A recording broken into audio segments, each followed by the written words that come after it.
but man, we're working You on it. know, I'm Blackhawks a are little trying. bit older. I'm a little bit older, so it was either them or the Red Wings, and Red Wings just that don't even sound cute, right? The Red Wings that just I that hate the Red sound Wings with a nasty. passion. That We just ain't gonna sounds talk about no. nasty. We ain't gonna talk about no Red Wings, dog. That just Hey, it's sounds funny. nasty, Hey, right? Cap and I were So, On just to talking the about this on the to other the show. day. We ain't even talking about no Red Wings. We hey, on but to look, the show. but better the bad motherfucker though, man. Get well soon, better. Oh hell yeah! Hopefully it turns that team around. Cap and I were just talking about this earlier. Let me go ahead and sign us off, and that's hockey.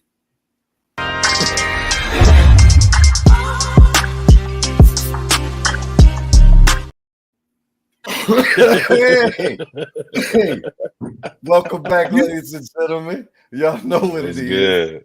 Throw the Towel Sports Podcast. It's your Yes, boy sir. King James the Pharaoh. I'm back with my boys, like always. My man Sean Ace Juice O'Neal and the one and only Cap the Great. What's happening, fellas? Hey, my brothers. Happy New Year, man. First It's off, been too Happy New long. Year, Woo! man. 2024. Happy New Year. You know what I'm Yeah, saying? Happy yeah. New Year to everybody and anybody that's been out there doing their thing. You know what I mean? We made it to another year. You know, we are in the Zenlennial. Look at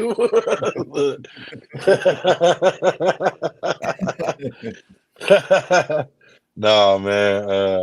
Welcome back, everybody, man. Ace Juice, as he said, is in the building. Himself, King James, the Pharaoh, is in the building, man. Myself, the greatest of them all, man. Y'all know what to do, man. Follow, like, comment, subscribe on everything. Shout out to Tube Buddy. Matter of fact, anybody Yo, seen that buddy, man? my buddy, That's my buddy. Two too, buddy. buddy. Two buddy. You ready to unlock the full potential of your YouTube channel? Try TubeBuddy, a must-have tool for content creators. Supercharge your video SEO, streamline your workflow, and unleash the power of data-driven decision-making. Click now to revolutionize your YouTube game. Try TubeBuddy. Two buddy. Yo, Come on, yo, now. too, buddy. My Yeah, buddy, your started off buddy, hot. our buddy, too, buddy. Oh, brand new year, 2024. Ladies and gentlemen, we are back with more in 2024. This is Man, season 3, season 4, season season 3. 3. Goodness. Cap. Woohoo! Season Hey, 3. man. Oh, man. Hold Uh, on, man. That deserves a hand uh, clap, man. I'm yeah, listening. Hey, man. man, we over Season here putting in work, 3. man. Right, We over here putting in work. right. You know what I'm saying? We've been over here putting in work, man. Y'all know where we started from and where we came Hey. from. Now look at us. You know what I mean? 3 T's, man. It's only right. It's only right. Season It's only 3, right. episode 1, ladies and gentlemen. It's been a long year. We ain't going over no year recaps. We're gonna jump right in, fellas. We have Let's a get it. new national champion in college football, ladies and gentlemen. If y'all don't know, we just had the Michigan Wolverines at 14-0 played against the Washington Huskies at 14-0. Yeah. I really thought it was going to be a closer game, ladies and gentlemen. It actually was a closer game than what the score says up until about the third quarter. Right? Till Right. about We didn't watch the first half. Yeah, the first half was like, ooh. It could have been a lot worse than that, man. And it then he could have came been. back on.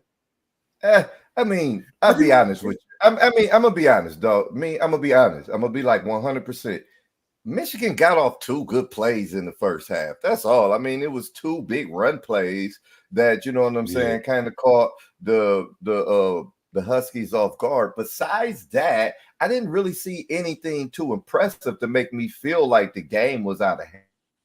They went into halftime down I'm 7. with you on that. Yeah. But I would like to say that on our last show that we ended the year with last year, there's one person out of this whole crew that did tell you that it would be Michigan versus Washington, and Michigan would beat them by 10 or more. And I think that's me, maybe me.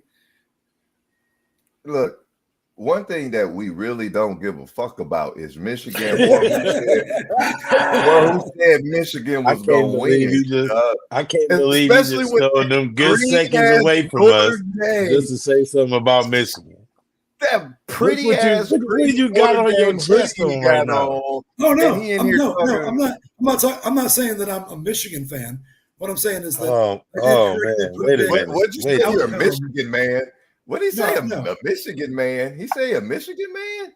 No, I said I'm not a Michigan fan. But what I'm saying is I did correctly predict the outcome of how that was going to go down. I thought we was going to have to fire you in the first season. Yeah, man, you was about to be gone. Your first appearance, first episode of the new season. The full first season. You about to get kicked off. Hey, I was on my way to HR.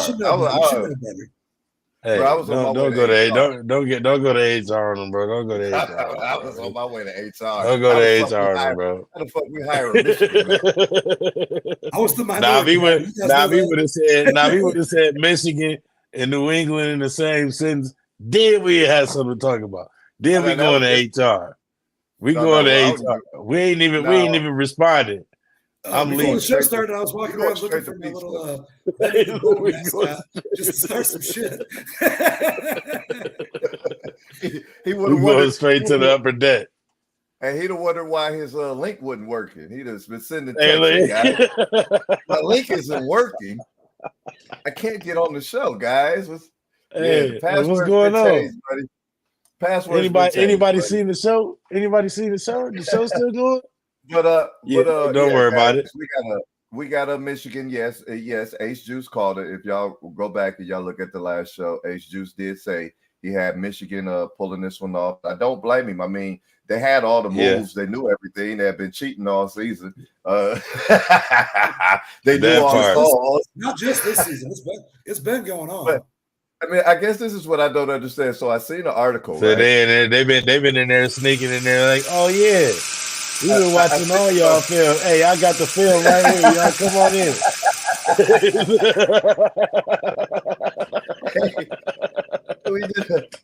I seen an article, guys. I think I sent it to y'all where they were saying that no, I didn't send it, but they were saying that Michigan that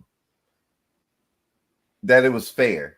That this was a fair championship, and that's the reason why they released all the information in the beginning of the season so that all teams would have a chance to be able to change whatever it is that they needed to change or make adjustments or whatever it is that they had to adjustments to, right? That is the reason why the committee came out in the beginning of the season and let us know all of this information is so that the teams could have a chance to adjust.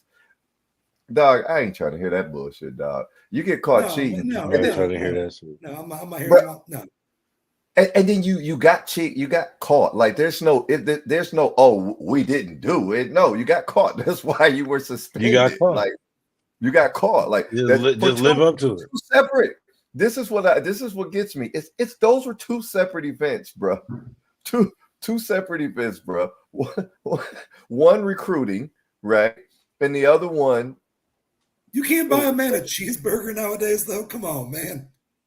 Hey man. Look, if we not buying no cheeseburger on the same menu at the same time. Hey, look here, dog. Let me tell you something. That one was a little ridiculous. Once again, it's crazy. No, it's crazy. Hey, it's crazy you just say that because I naturally will refuse something from a male. If it's not no friend of mine,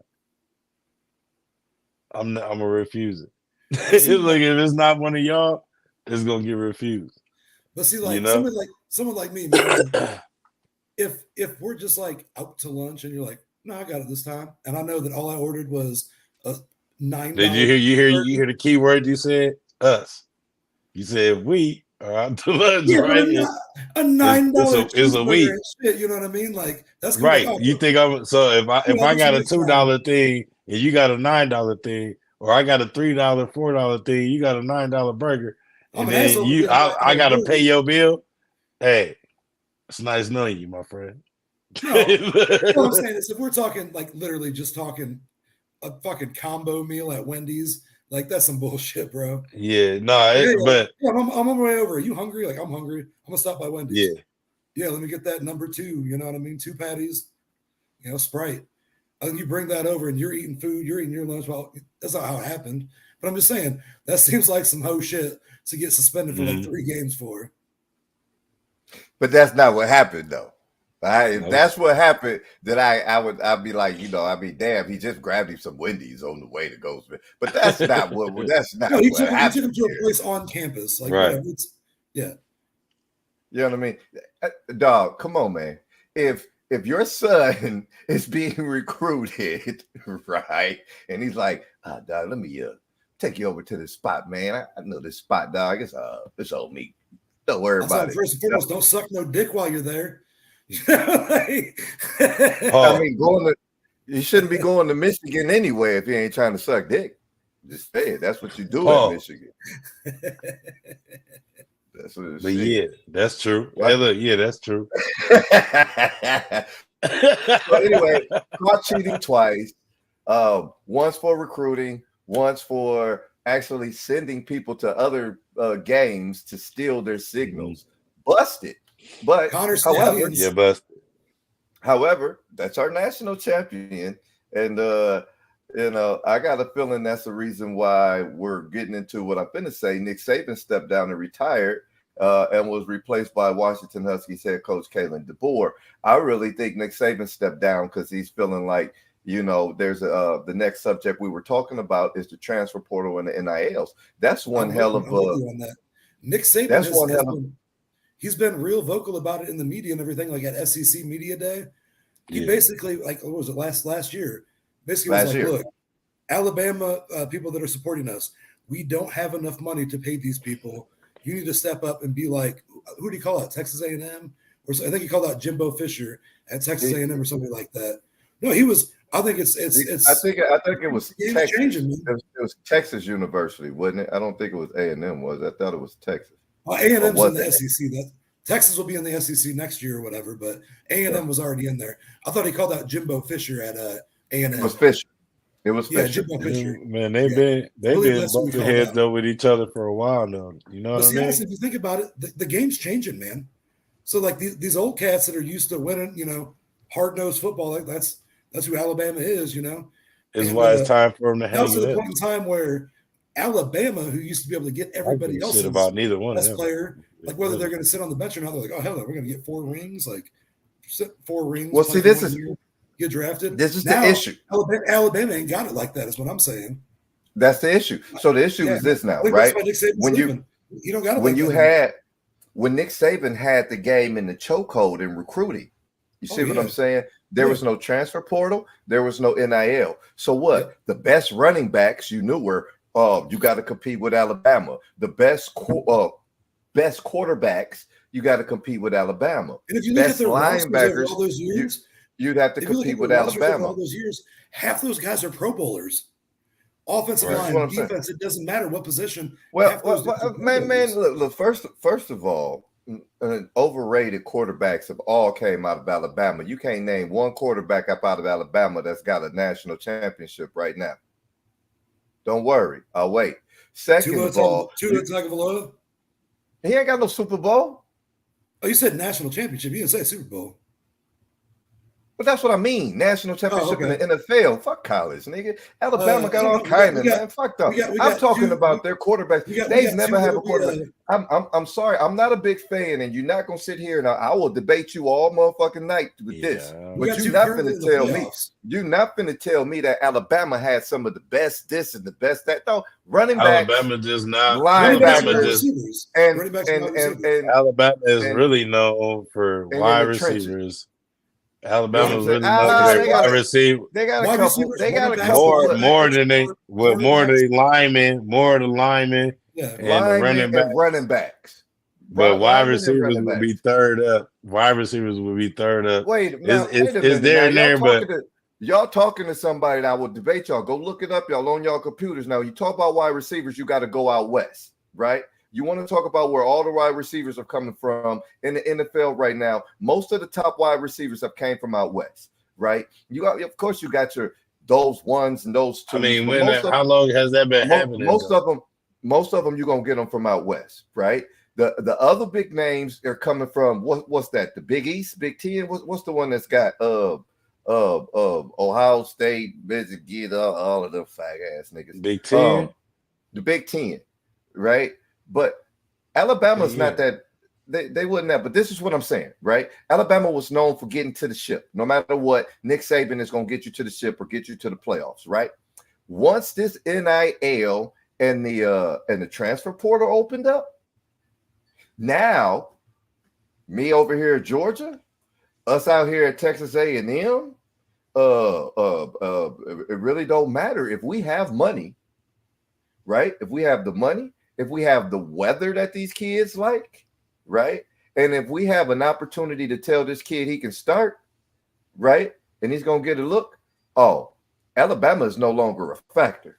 I don't give a damn about Nick Saban and all of that, because if Deion Sanders can tell me I'm going to be and I'm going to make $1.5 million being out here on my NIL deal, fuck Alabama. And don't get me wrong.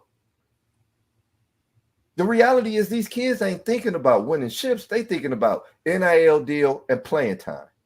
Period. I just want to Point throw blank. this little thing out there. I was just looking into it. It doesn't break it down by position, but currently the University of Alabama has 83 starters on NFL rosters, which means between 22 fucking starters, at least 2 or 3 of them statistically are from Alabama. That's going to change. Be right back, gentlemen. Oh no, That's I'm with you. gonna change. It's going to change, but I'm just saying, like, I Oh, want to that's look going that to up. change. Yeah, because like You know what I mean? we're looking at wide receivers, looking at stuff like that. But a lot of the guys that I'm seeing are, like I said, linebackers, cornerbacks, Linebackers, offensive and defensive line, right? And running backs. Cornerbacks, though, man, they've had some cornerbacks over the years. A lot of linebackers for sure. Looking at this, Linebackers. That's linebacker you, big dog. Them and the whole Georgia SEC too. is Georgia too. Notre Dame's the whole linebacker you SEC. too.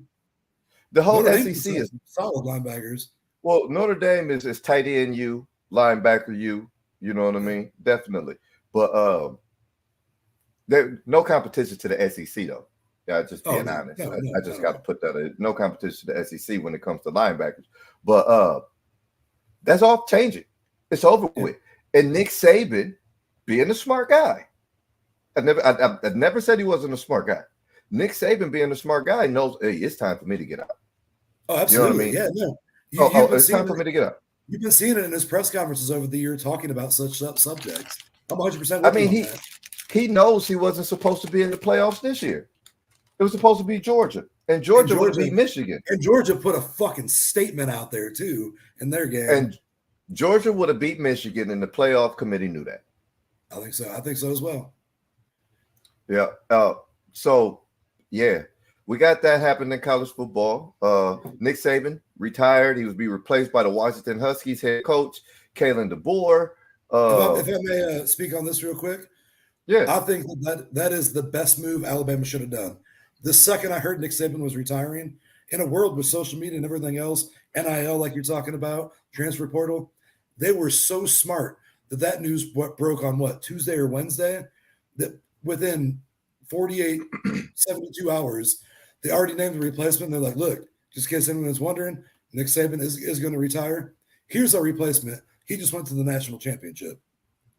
That was the smartest thing they could have done. Not take any time hiring a coach.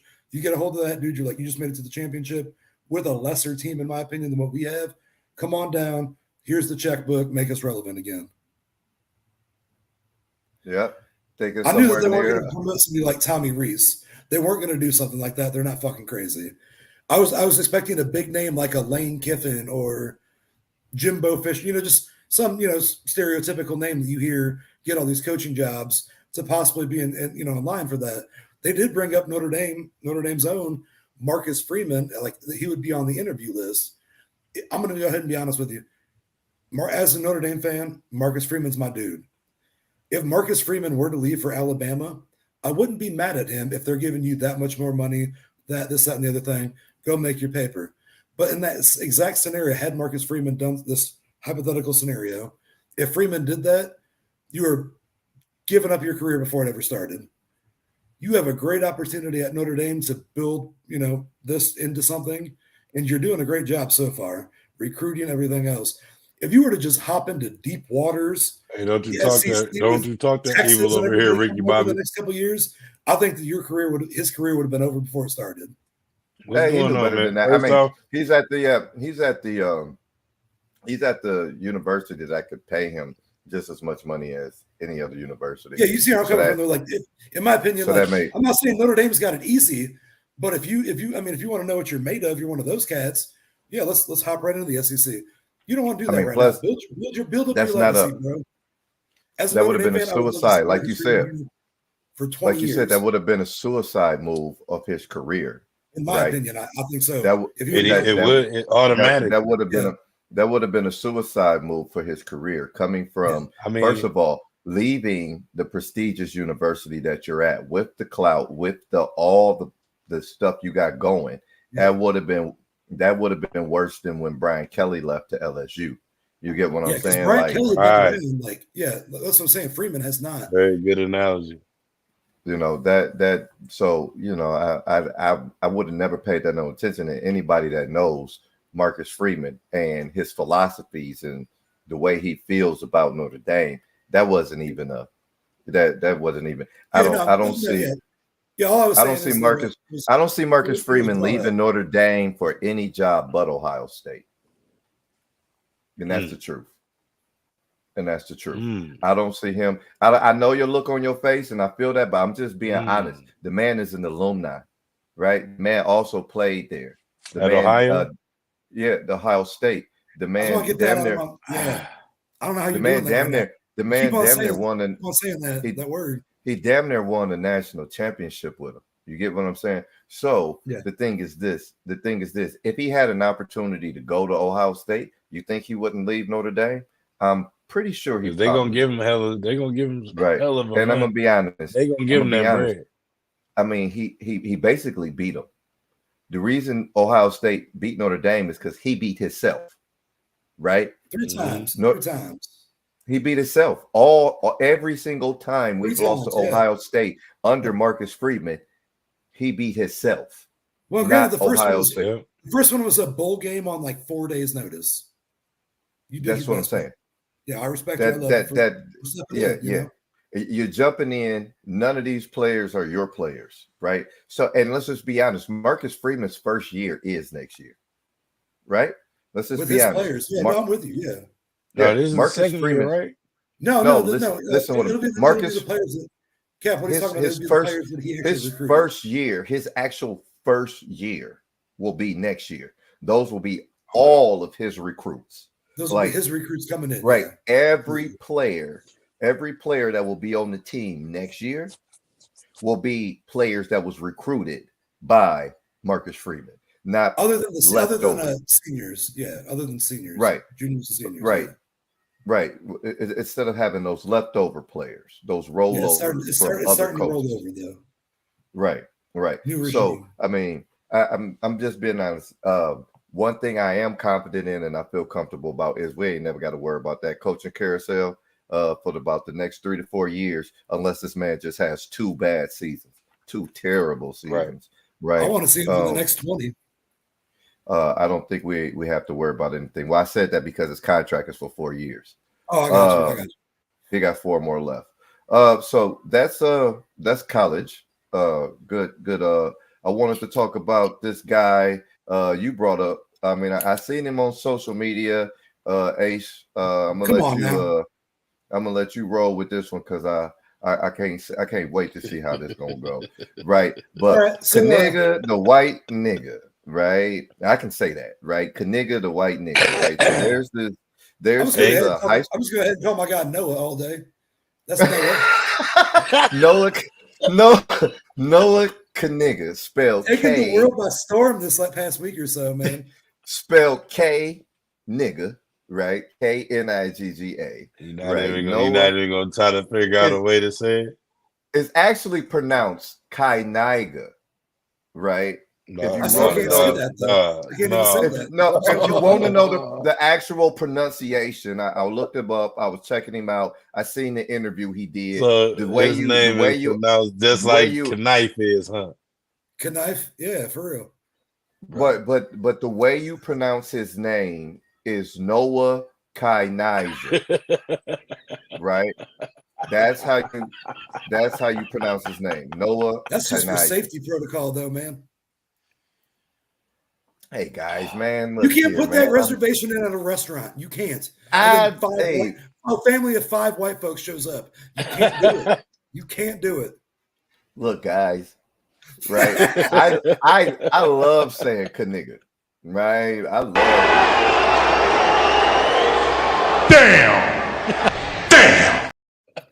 it. Look, I love saying "nigga," right? Because life's hard for a nigga.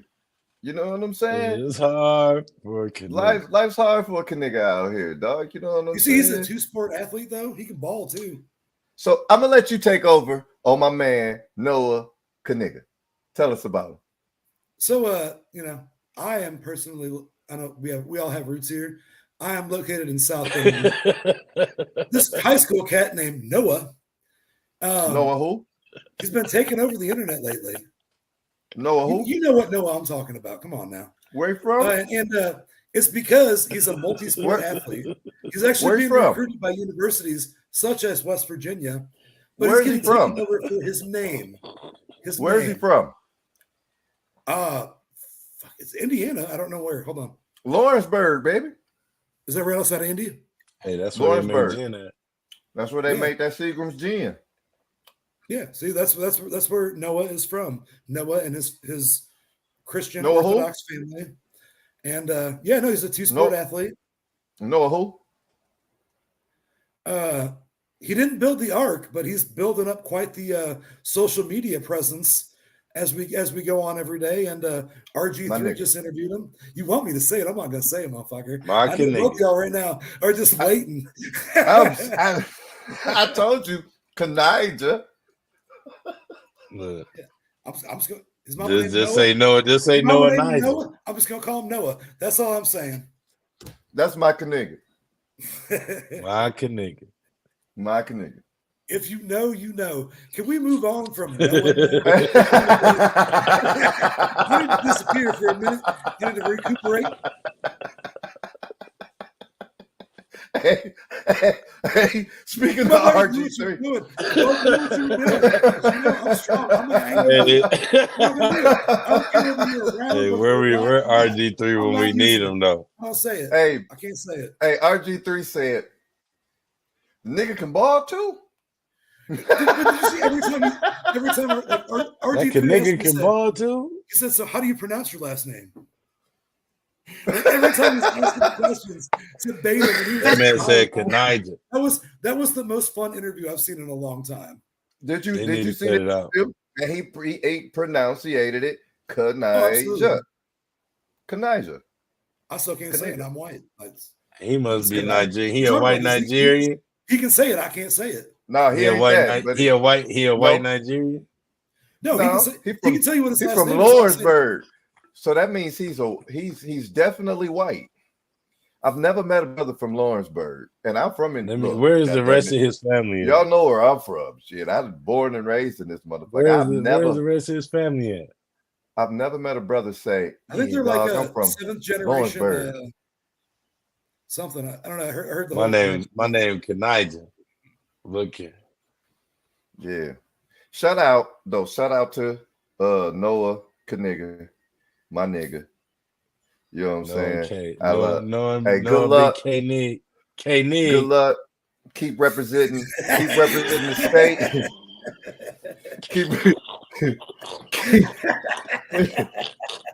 Look, keep representing the state, my nigga, my nigga. Keep representing the state, my nigga. That's all. You know what I'm saying? Do your thing. Keep representing the state I'm trying and the to be culture. civil. My face hurts, man. Hey man, I'm trying hey, to be civil. my nigga, keep representing the state and the culture, baby. Yeah. Yeah. Give him hell, Noah. Give him hell, Knig. Kill him, Big Knig. K Nig. Big K Nig in the building. Hey, let a naysayer know. Let a naysayer. You just keep doing you, nigga. Noah, don't let the man hold you down. Oh man, wait, what? Nothing. Don't let the man hold you down, Knig. Yep. Keep doing what you're doing. K You know Nig. what I'm saying? We're calling K-Nig. him that, man. Hey, K-Nig. My He ain't the nigga. ER, though, Good, so we're K-Nig. good. We're good, right? Hey, I know life's Yeah. hard for a Knig, dog. You know what I'm saying? And everywhere you go, they always trying to hold a Knig down, dog. You know what I'm saying? Did you see I RG3 asked him about the song in London? Kniggers out there, dog. You know what I'm There's saying? a whole was lot of lying, niggas bro. out there. All I want to say to you, It's only Noah, one big. It's only one Is it- K Nig, but there's a lot of niggas out there. Noah, my Knig. Let me tell you something, dog. Gotta go. It's always gonna be opposition up against you, Knig. Right? But one thing you can't do is ever let the man tell you what a Knig can't get done. You know what I'm saying? Because I'm here to tell you right now, a Knig can do anything he want to, man. You know what I'm saying? Keep your head up, dog. Keep grinding. Keep representing the state and keep representing the culture, Knig. They can never hold Knig down. You see that? You see that? You can't stop three niggas right now. They can't stop.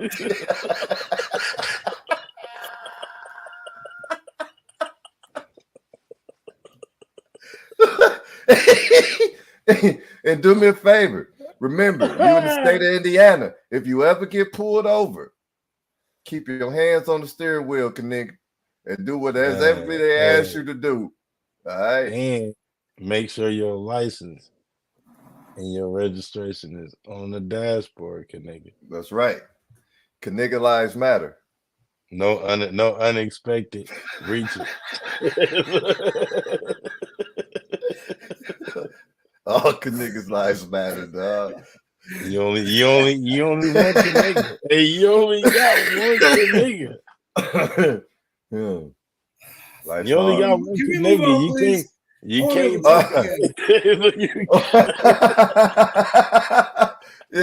Yo. So speaking of my niggas out here playing football, dog.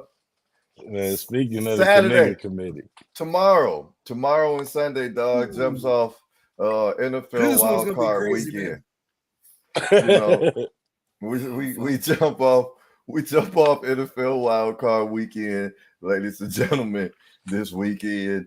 We got a lot going on. We'll start off Saturday with the first game Saturday. We got the Ace Juice Cleveland Browns at the punk ass Houston Texans, right? 4:30 on NBC. How we And get the? Oh, that's so stupid. And the last time these two teams met up, Hate it. Amari Cooper for the Browns went off for 265 yards and a Cleveland. Don't even talk about it. Why? Because that's the reason why I lost the league. Let's go. That's the reason why I lost the league against this fool. Yeah, well, shit happens, dog. Welcome to the loser side, dog. Yeah, welcome to the dark side, Big G. I don't give a fuck about how you lost. So I gotta get a black.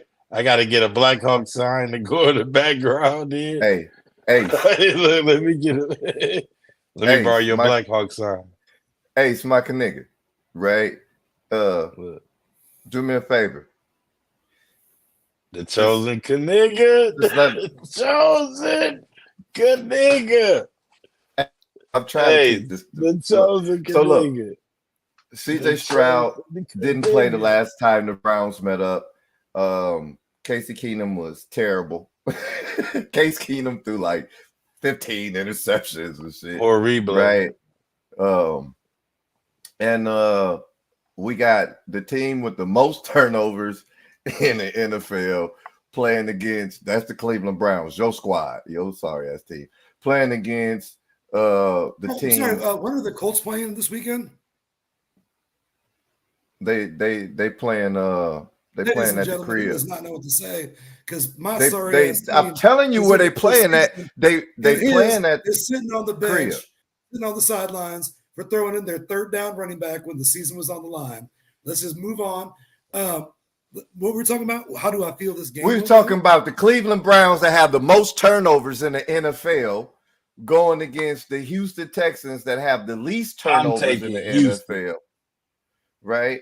The Browns have been emphasizing ball security all week. Now, this is the first time that the Cleveland Browns have been favored to win a playoff game since 1994. Were you even born then, my? Oh, I was 8 years old and disappointed in my team already at that point. Okay, well, just know this is the first time they've been a favorite, and I think the last time they was a favorite, they got their ass kicked, didn't they? Did you even know that was your real team then? I used to just root. I mean, for, well, yeah, the man said he'd been a loser I his felt it in whole my life. heart. Look I at felt him. it in my heart. Like I said, I moved around a lot, man. I rooted for whatever team I got to go see games of. So anyway, the last time 1994 in the wild card, they played the New England Patriots. And that game ended up being Bill Belichick's win as the Browns head coach. He went on to go play for went on to go coach the New England Patriots to beat the shit out of the Browns every other time after that To for beat firing the his shit out ass. the Browns. Well, let his everybody ass else did go. too. It's fine. It's fine. He's like, "Oh, y'all want to let me go?" When I had the formula, I told y'all I had the sauce, didn't I? He Matter of told fact, them he had y'all the give sauce. me. Nick Saban was Matter of also fact, on give the me coaching Drew Bledsoe that ain't never skated good in his life probably, but he skated on the football field. And then give me Tom Brady, the somebody that don't nobody know about. But You know, we're talking about. Hey, man, fuck Bill Belichick, nigga, and all the motherfuckers you just No, named. we're talking about Man, this Punk week's ass all sports. that. shit. When the Browns. But what I'm Anyway. trying to say to you, so anyway, are the Browns winning this Anyway. game? Is Don't Browns hype him winning up this too much. game? You know what I'm saying? With all the hype going on around them, with CJ Stroud coming back, having to see a new quarterback, how they ain't played yet, a mobile quarterback, the hottest quarterback coming into the playoffs. He is the hottest quarterback going into the playoffs right now. What are your Minus out Browns Lamar saying? Jackson. Say He's what? actually hotter than Lamar Jackson right now. Yeah, but he ain't half as hot as Joe Flacco. So what are we really talking about? Well, he is hotter than Joe Flacco right now. He is Joe the Flacco hottest. wasn't injured. Stroud was injured. He's the hottest quarterback going in the playoff. You can look it up. You can look up the stats. He is the hottest quarterback going into the playoffs right now. He has the least interceptions out of all quarterbacks in the last 3 weeks going into the playoffs. Out of all quarterbacks going into the playoffs right now, he has the better QBR in the last 3 weeks than all of them. That's okay. Lamar Jackson.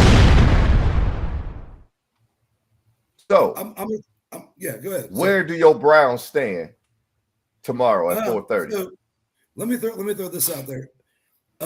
This weekend, like the mega wild card weekend or whatever the fuck they're calling it. You have Browns at Texans. That game is in a dome. Last time they played, I'm pretty sure that the Browns were home that game. The Browns play extremely well at home. It's not like they play bad on the road. They just play better at home. They're going to be in a temperature-controlled dome. Currently, the Browns are minus 2-point favorites on the road. A couple things that I see in this game. I do agree with you. I think CJ Stroud is the best thing they could have done was been picked 2 last year and fuck that up last week of the season and let the Panthers take Bryce Young. CJ Stroud with these young wide receivers they have are amazing. They have a good run game. They have a decent defense, but the Browns are getting Grant Delpit back. They're getting a couple other good players back. That 2 points doesn't scare me. Like if I'm a betting man, I'm not afraid of it. But I think that the last time they played too, like you said, the quarterback wasn't right. 10 or 14 of those points came late in the fourth quarter when they already had subs in.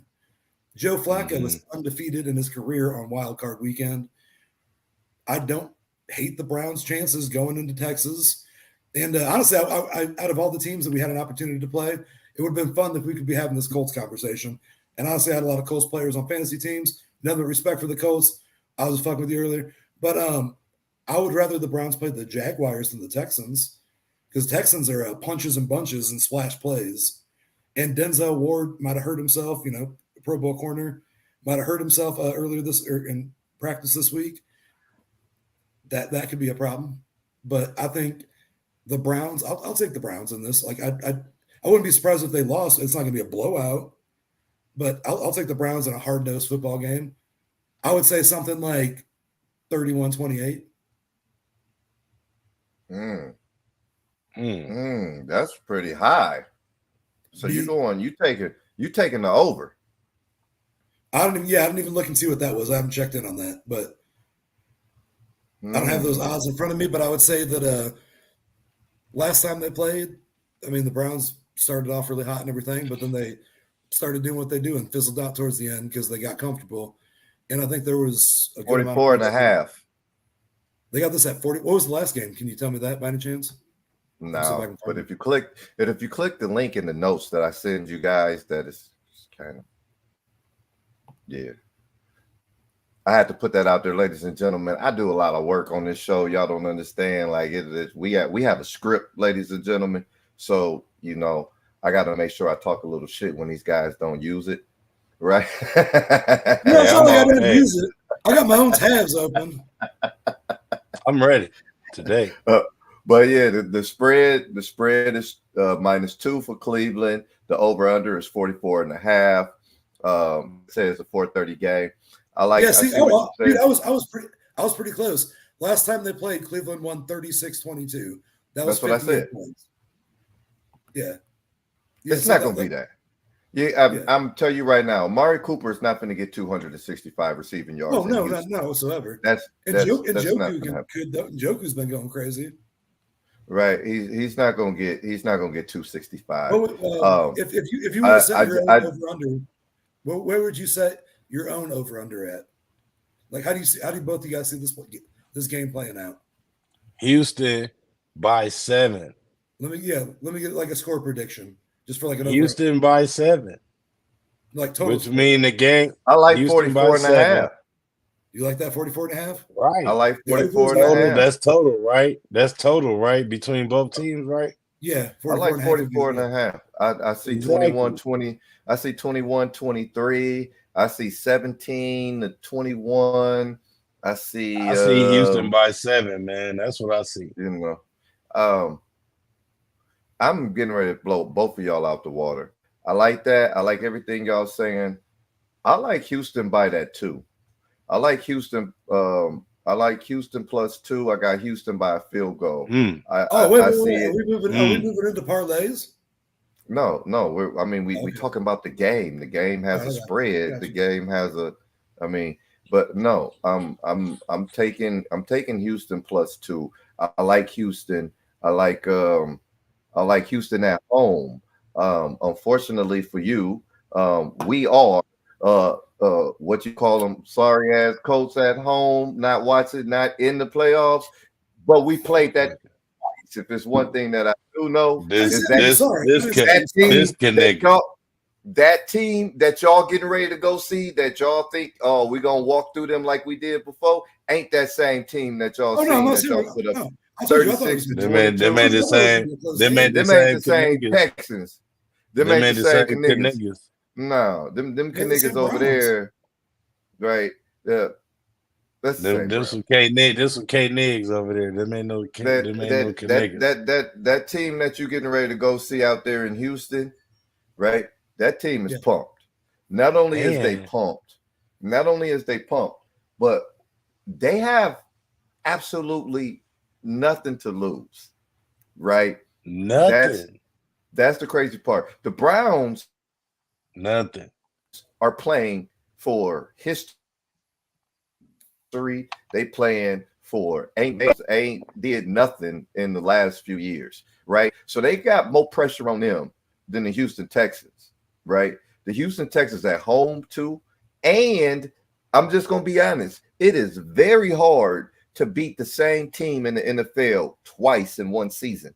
We all know Man. that. We all know that. I don't care That's if you guys that's see. like If playing you it. see this, I if you just- see I a just- team week 1 and absolutely. then see that team week 18, you could blow them out week 1. Week 18, you might get your ass handed to you. Unless you're the Even Bills, if you went from the Dolphins twice. You know, So we were That's talking. I was talking agreeable. about injuries and everything, right? So Denzel Ward, like I was talking about, is questionable. Former Pro Bowler Juan Thornhill, safety, is questionable. Grant Delpit, that I was telling you I thought would be the difference maker, third year safety, will not be getting activated off of IR. So that will definitely affect something. He's been looking good in practice and workouts, but apparently Delpit will not be back. So, like I said, I'm not disregarding Houston. I'm not saying the Browns beat the shit out of them or anything.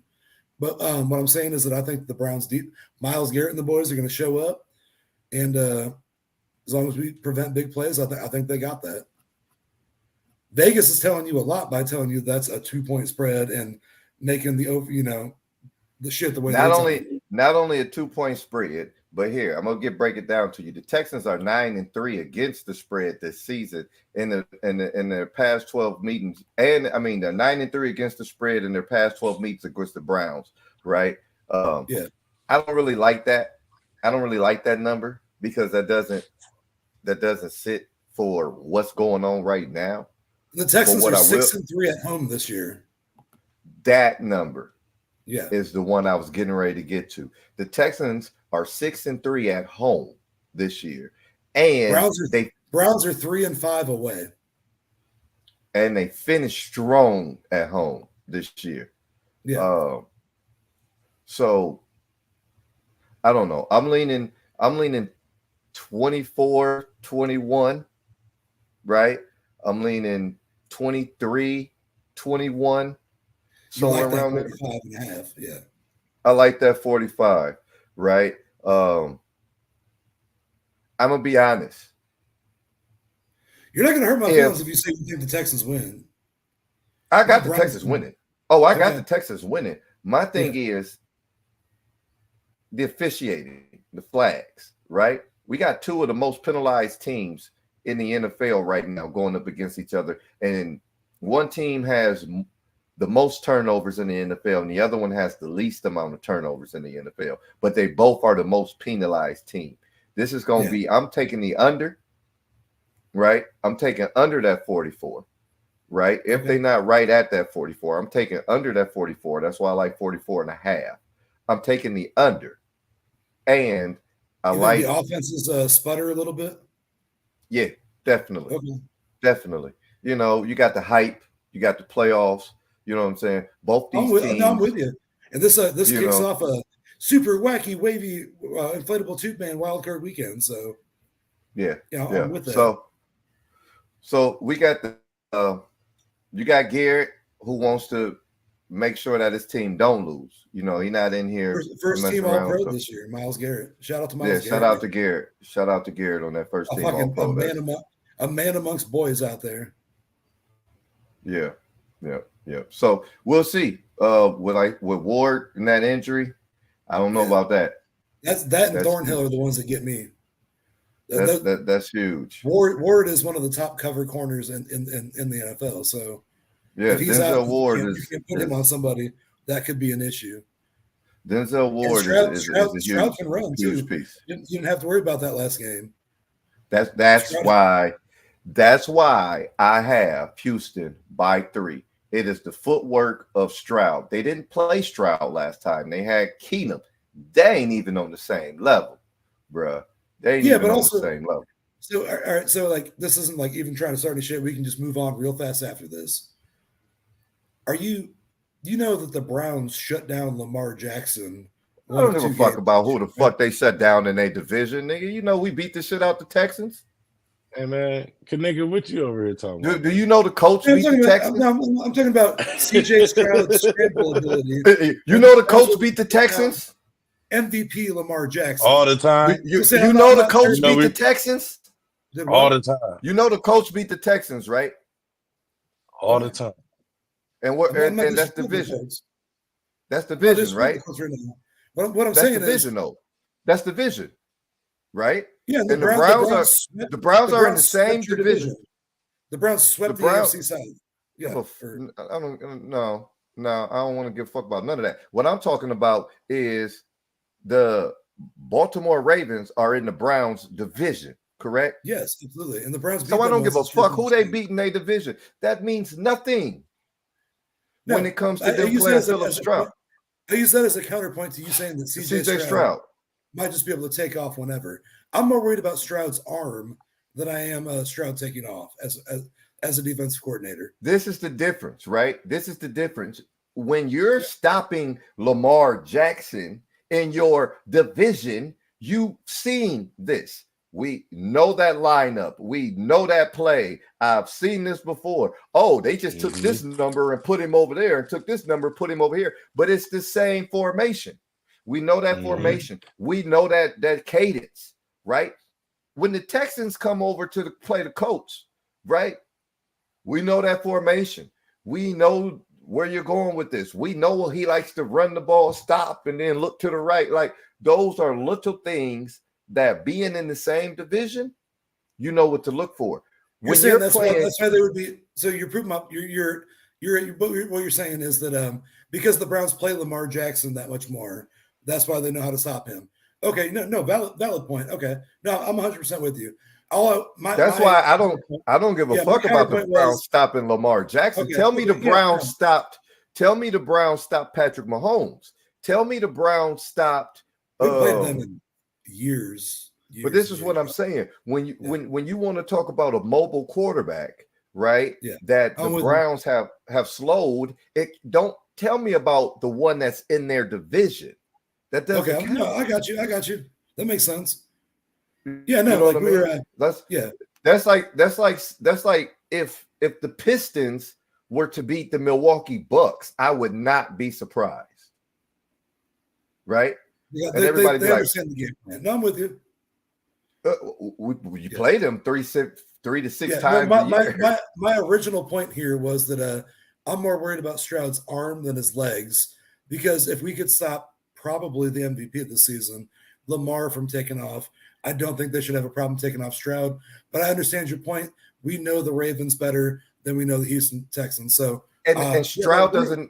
Yeah, no, we're Stroud doesn't need to. He doesn't need to lead. He doesn't need to lead the Houston Texans in rushing. He just needs to run enough to get the first down. Yeah, I'm with it. Third and 12. Yeah, and he uses his legs to get 13 yards. Yeah, that's huge.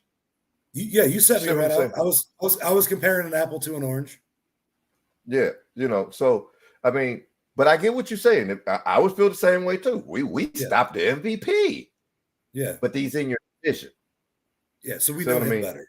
Yeah, I'm with you. Look, right. So, ladies and gentlemen, we got that 4:30. You've heard all of our sides. You guys take y'all picks. Leave us a like, comment, subscribe. Let us know who you guys got. The Browns versus the Texans tomorrow at 4:30 in Houston. The next game that night, Saturday night, we have the Dolphins, who's at number 6, against the Chiefs, right? It was at number 3. Both of these are coming off rough last games of the season. The Dolphins got beat up by the Bills last game of the season, again, which put them at the 6th spot. They had a chance of being a little higher seed. But here we got the Dolphins at the Chiefs. They got Kansas City by 4.5. They got the over-under at 43.5 points. The Chiefs, last time they played Tyreek Hill, they slowed him down during the Week 9 meeting. Doing it twice, though, is that possible? Kansas City is a 61% zone coverage to stop Miami. The Chiefs held him to 62 yards, made him fumble, got a touchdown off of that. They would have to do the same thing. You got Tua Tagovailoa threw 2 touchdowns. I hear you over there. You been practicing or something, man? Hey, you like that, did you? You like that? Look at it. Yeah. You know what, Almost Tua? tore us up. All right. Almost. You skated on them. You skated on them. Yeah. But so the temperature supposed to be negative. Supposed to be one of the coldest 25. games. 25. Supposed to be one of the coldest games in NFL history at minus with 25. 30-mile-an-hour winds. Yes, ladies and gentlemen. This is Hey, one of the Miami. ones. Hey, we talking about Miami kids going to the coldest ever. I'm just Yeah, but see, they all saying, went to different colleges, so a lot of them have played in the cold. You know, man, not no goddamn cold as ever. it's not like they drafted an entire team from Hawaii. They've all played in cold games. Hawaii don't get no snow. But how many players they got from the U? A lot. That's what I'm saying. Including Tyreek Hill being a Florida kid. Yeah. So the Chiefs when you're used to that climate, I'm telling you that snow will do something. The Chiefs had 33 holding calls this year, the most by any team. They was ranked 6th overall in penalties. That's going to be huge in this cold ass game. Yep. The Dolphins is 10-7 against the spread, going over 9-8. The Chiefs was 9-8 against the spread. The Dolphins are 1-5 against the spread on the road, though. See, that's terrible, right? So who y'all got, and why? I want to go last here. I want to hear what you guys have to say. Banks, who you got and why? I'm going Houston over the Browns. Why I'm going Houston over the Browns? Because we already did that one, G. We talking about Dolphins and Chiefs. Well, I'm gonna just finalize because I done heard y'all go crazy on it. I ain't got nothing else to say on that. That's why I'm just throwing the end on it. I'm taking Houston by 7, and then I'm gonna go. I'm gonna mess around, and I'm gonna have to go with KC over the Dolphins for sure. They in KC. If you don't live in them conditions off season, nor try to go to it and put yourself in them stipulations, right? Because that's the thing of the game. It's a mind control game. You want to be able to control your mind during drastic times of the game, period.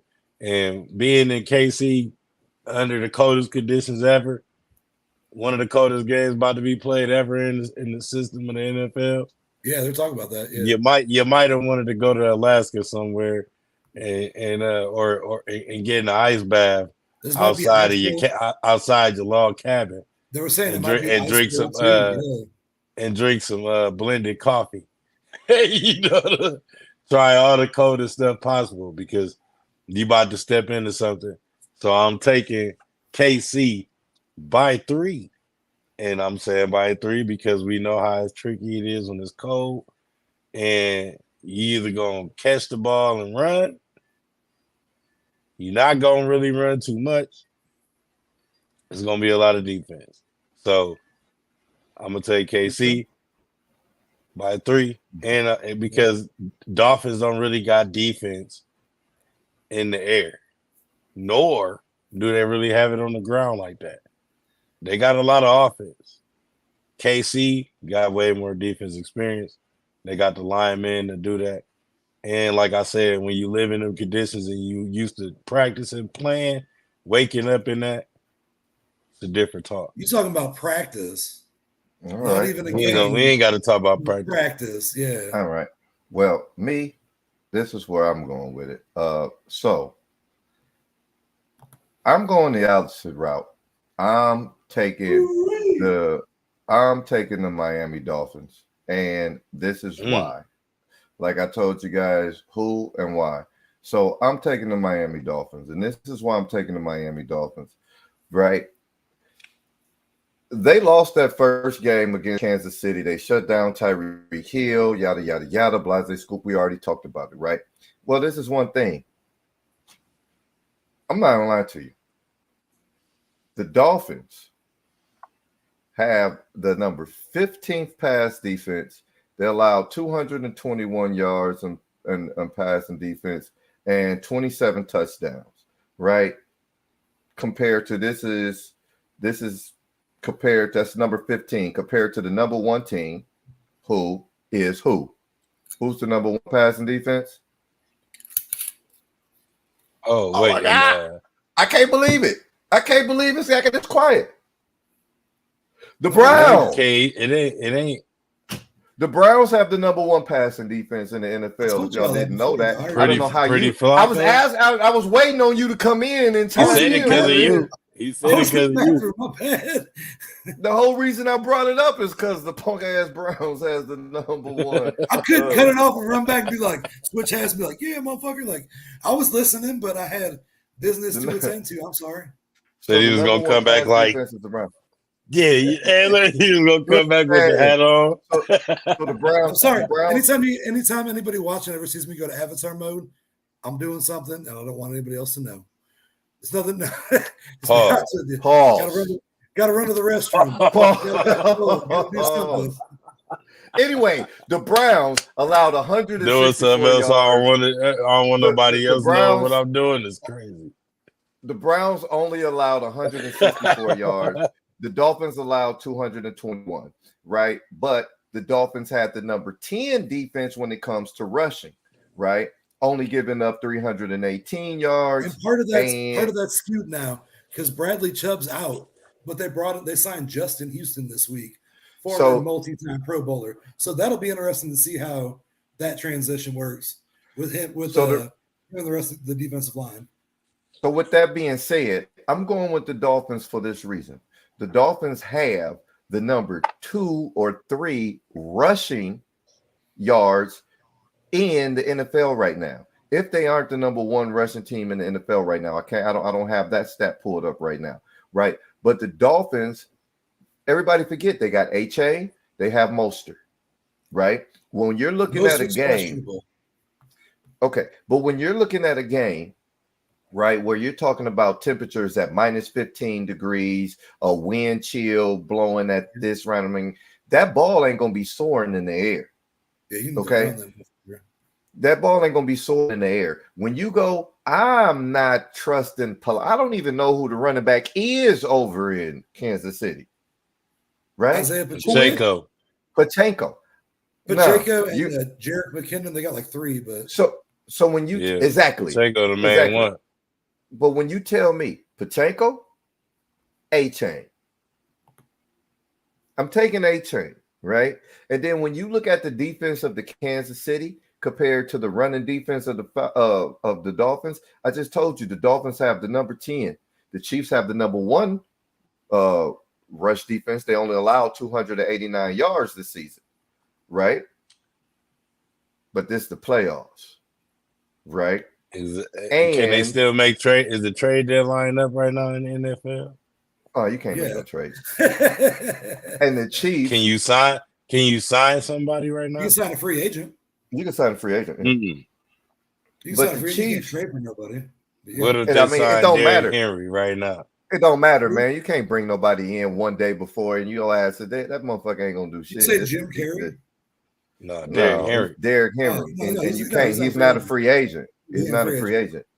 But anyway, I don't see Kansas City doesn't have the passing game right now to be able to go downfield. You double Kelsey. We see what they've been doing to Kelsey lately. You see what's been happening with Kelsey. You double Kelsey and you let everybody else beat you, right? That's how the Chiefs have been running into problems. Not only that, let Kadarius Toney beat you by 20 yards. He can't catch the fucking ball. So this is what I'm saying. So now you got Kansas City struggling to throw the ball. They already don't have a top offense. You know what I'm saying? So when a top running game. So now when you come down and you got the Dolphins and we getting down to the third quarters, right? And nobody's able to throw the ball and that wind's starting to kick up and we got to run the ball. The Dolphins have a better running. So that 289 yards that the Chiefs allowed, they're going to get run down. The Dolphins also have, on paper, the fastest team in the NFL. So we're talking about Hill on the sweep, A-Chain on the sweep, Mostert, while any of these motherfuckers are fast as shit. So this is Doesn't the matter. problem If you they run can get into. loose, they're gone. They're gone. You don't have to worry about Tyreek Hill beating you down the field, right? You got to worry about that little slant. You got to worry about that out. You got to worry about that little dump off, and then they're picking up, right? Them picking up the 7 to 10 after the catch, right? That 7 to 10 after the catch, nickel and diming you. Now It's you harder bring to get everybody, when it's colder outside, though. I'll say that. and then you bring everybody you up. You feel every single hit way harder when it's cold outside. You know what I mean? And you bring everybody up, and not to mention they have a punishing running back. Now, A-Chain ain't no finesse running back, right? A-Chain ain't no joke. He ain't no finesse running back. He's like 5'7", ain't he? Hold on. He's a yard after contact running back, right? He's getting yards after contact, right? He's a yak, right, running back. So my guy is 5'9", 187 pounds. 187 and 5'7". What's that? At 5'9". That's Barry Sanders.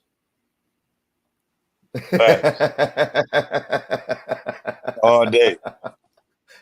That's Emmitt Smith. I'm not calling him Maurice Jones-Drew, but like, all right, like you're saying bowling ball. I got you, I guess. Yeah, so you know what I mean. So you got to deal with that, and I just think that's going to be a little too much. The Chiefs just they're not that offense no more, right? No, and yes, they got Mahomes, and Mahomes gonna keep this game. You know what I'm saying? As close as possible. The problem is you have a potent offense on the other side that has something to prove. They just got beat up by the Bills. You know what I mean? And they're coming in here and everybody's saying they don't have a chance, right? They going cold on cold, bro. It wasn't cold in Buffalo last week. Nobody has an advantage in that game, in my opinion. Like nobody has an advantage. Everybody's I got their ass off. Yeah. Is who can take it longer. Yeah. Who has more heart? I'm with you. No, I couldn't agree with you more right now. So your final before I interject here, what's your final prediction on this? My final prediction, I got Miami. Look, he said, "Who can take it longer?" Pause. Yeah, and then they kick me off. My final prediction Will Smith's is the obvious answer. I got the Miami Dolphins. I got the Miami Dolphins 28-21. You think there's going to be that much scoring on this cold ass day? And I think the scoring is going to come from defense. See, defense and special teams is what I was thinking. I think the score is going to come from defense and field position. You're with me. You're thinking fumbles and a messy game on both sides. Messy games, and we're going to get some easy touchdowns from field positions, from turnovers and bad field position. You know what I mean? So you taking the Dolphins? I'm taking the Dolphins. I'm taking the Dolphins on the upset. I don't see Kansas City as a threat. I don't think anyone is afraid of Kansas City anymore. For the first time in a long time, though, too, right? Yeah. There used to be a time when Kansas City sparked fear in you. How often do you and me vibe like this right now? Like, I feel like we are. I guess you're right. We're one Noah right now. We're on one Noah wavelength. Like, we got this. My nigga. You know what I'm saying?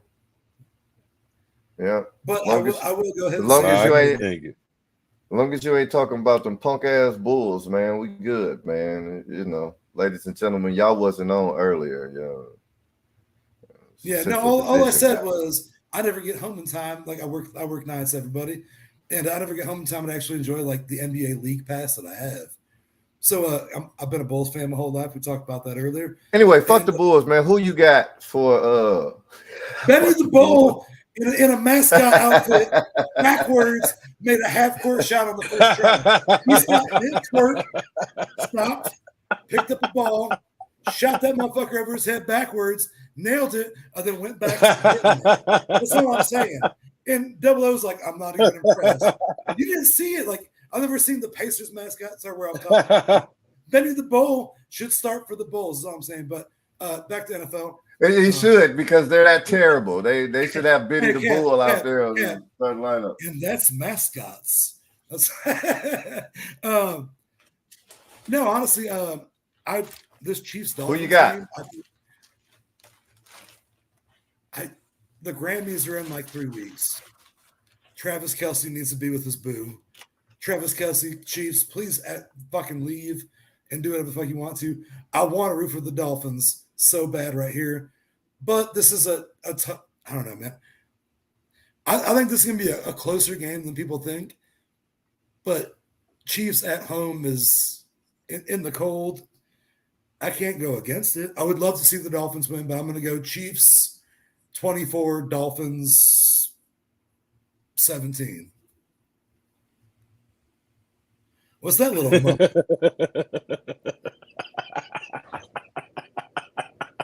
I disagree. What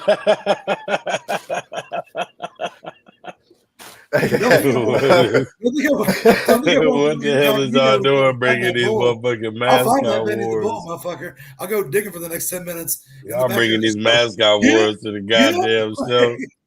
Hey, man, fuck both of them mascots, all right? All right, man. Back to the NFL. Other matchups. Where we at here? Other matchups. All right, so we got and then Sunday. What's wrong with y'all, man? Sunday, back to the NFL. We haven't been right since the moment you met us, and you still ride with us. Quit acting like you just finding out about this. About what? Oh, Caps over here is like, what's wrong with y'all? You motherfucker, you. That's who he's talking about. All right. So look, we got. Hey man, you out here putting now you out here putting my business in the streets, man. See now we got the Steelers and the Bills. The Bills coming off a great win against the Miami Dolphins. They didn't think they was gonna make it into the playoffs. They needed help. They got the help they needed. They got the win they with it. Also, the Steelers, the Texans, the Steelers, where the fuck? Hey, shout out to Mike Tomlin. I don't know what the hell is in the water in Pittsburgh, dog. I don't know what he got going on over there. He's not even fine ever.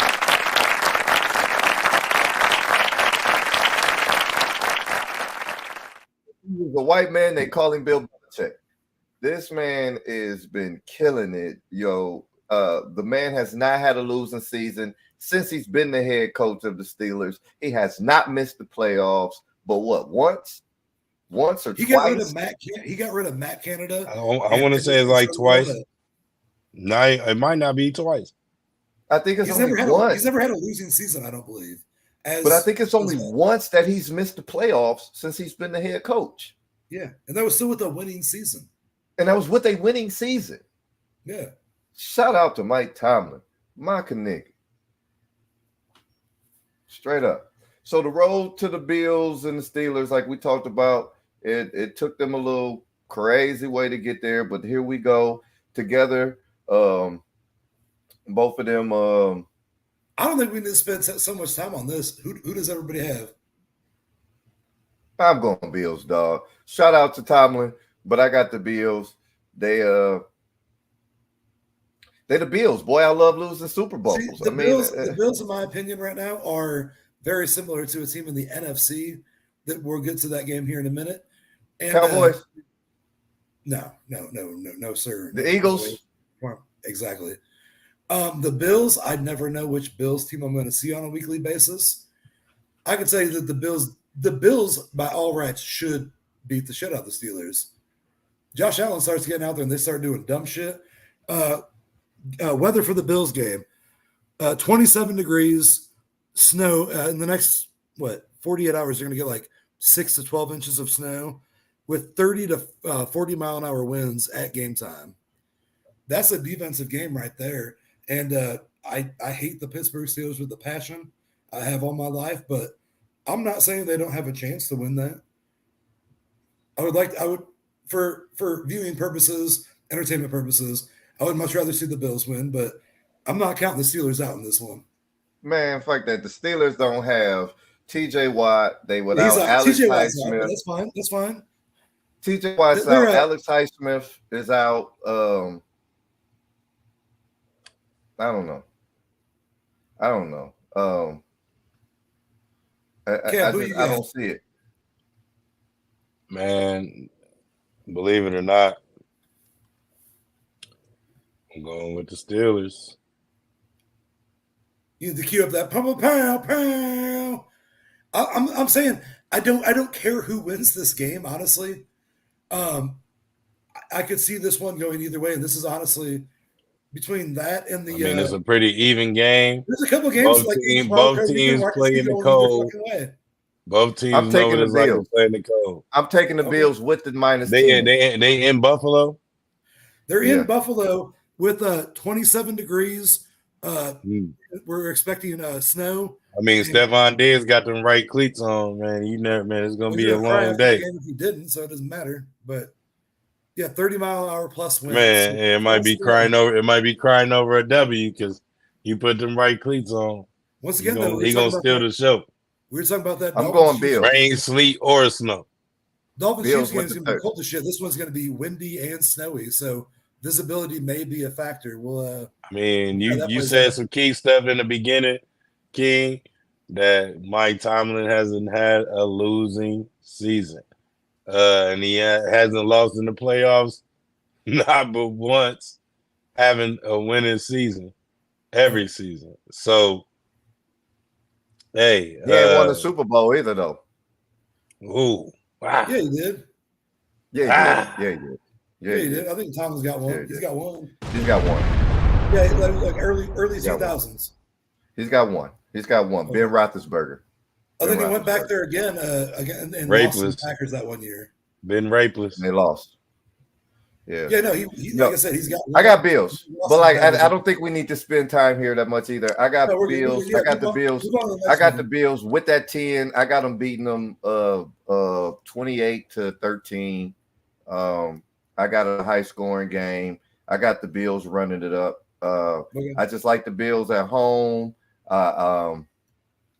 They're a hotter team, they're a better team, and they're not as banged up. I don't like the offense. I'm gonna be honest. I don't like the offense in Pittsburgh, and I honestly I got a blowout. I got them 10 plus. So last game on Sunday. We got the Packers. We got a couple more. We got the last game on Sunday is not the last game, but the second. Wait, we got second to last game. We got 3 games left still. No, well, I'm talking about on Sunday. We already talked about the 2 Saturday. We got 3. We got 2 more on Sunday, other than one on Monday. Yeah, we got 3 on Sunday. We got Packers at Cowboys. We got Rams Packers at Cowboys. Eagles at. We got Packers at Cowboys at 4:30. Dallas is -7. They got Dallas as a 7-point favorite. They got the over/under at 50.5. They got that's a high scoring game. This one will be played inside at Dallas. So I'm pretty sure that the dome will be closed. We don't have to worry about the ice bowls. The Packers have not lost at AT&T Stadium, including the playoffs. They've beaten Dallas every time at home. With Aaron Rodgers, though. Dallas is still undefeated at home this season. So this would be a close game. You think so? Yeah, I think this would be a closer game than what everyone's thinking. Do you have spreads up by any chance? Can you tell me what that is? Yeah, I said it's a 7-point spread. Cowboys are a touchdown favorite. Dallas is a 7-point favorite. Okay, right on. Yeah, that's a big number. They're undefeated at home. The closest they got is when I told you Detroit was going to beat them, which Detroit blew it themselves. They had them beat. Dan Campbell blew it. Dan Campbell blew it. And Detroit shot themselves in the foot. With that being said, he said we're going to take the 2-point conversion for no fucking reason either. Why? 3 or 4 different times for penalties? Because I bet on them. do that. You could have been the Because I 2 bet seed. on them. No, dog, I bet on them, dog. 2023 was not my year to be betting, dog, on football. It was ugly. I had a great boxing betting year, Yeah, 2023. absolutely. But I don't know this game. I hate to say it. I got the Cowboys winning. I think it won't be as a blowout. I like the 7. I like the 7 points. I think it'll be closer. I think it'll be more like 3. However, it has the opportunity to be a blowout. If Dallas gets rolling, I CD just Lamb, don't. Dak Prescott, stand by That's- your team, man. Last Hey, time man. you brought up Hey, CD Lamb, I don't know if we have a clip of it. You were Nah, man. more than 100% right about CD Lamb. CD in the last Lamb, show. let me tell you, first of all, from the last show, CD Lamb made sure he showed the fuck out. First team, all NFL too. CD Lamb is one of the best Yeah, receivers in the same. NFL right now. Period, point blank. I got the Cowboys win. I think it's going to be, and it has a chance to be a blowout. You talk about one of the best pass defenses out here in the league, some of the best cornerbacks out here in the league. They secondary is retarded. I like the Cowboys. I'm taking the Cowboys. I got them. I'll take the Cowboys and the points. I'll take the Cowboys and the spread, the 7. Nice. Cap, where are you at on this? I'm gonna have to go with Cowboys. It's Dallas. They're at home. And they've been I mean, very good at Jerry's World. If they lose to Green Bay, man, do you know? This ain't Aaron Rodgers Green Bay anymore, though. This is I don't care. Jordan I Love's don't care. Green Bay. Jordan Love. I don't care. I don't care. They lose to Green Bay.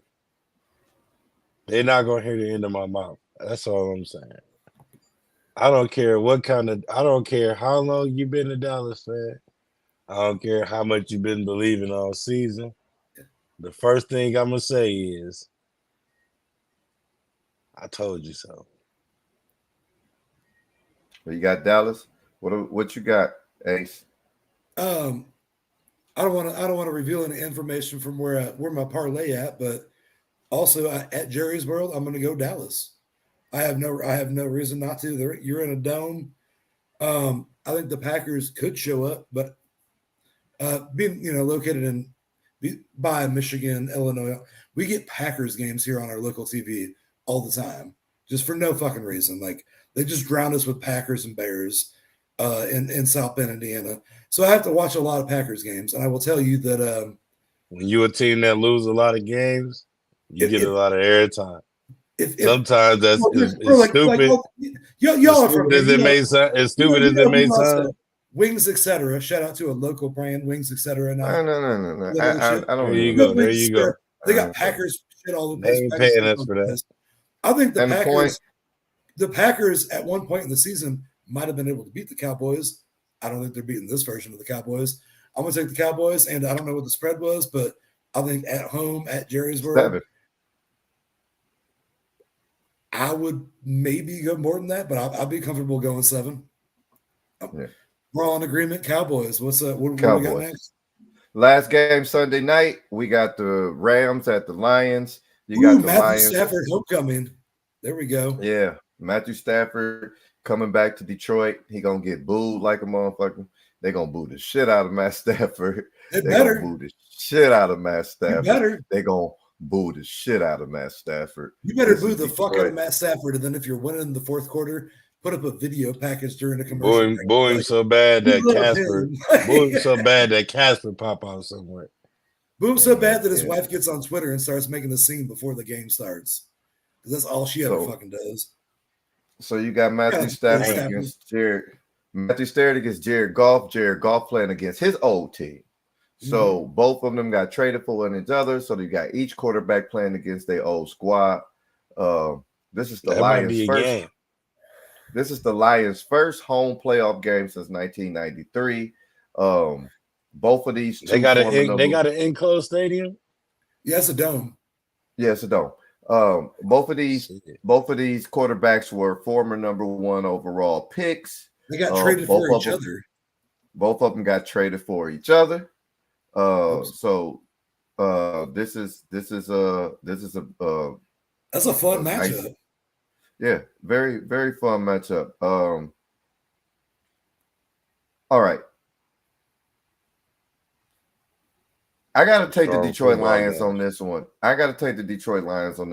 Y'all know me. I love Montgomery and Gibbs. I love Aiden Hutchinson. Is that his name? Aiden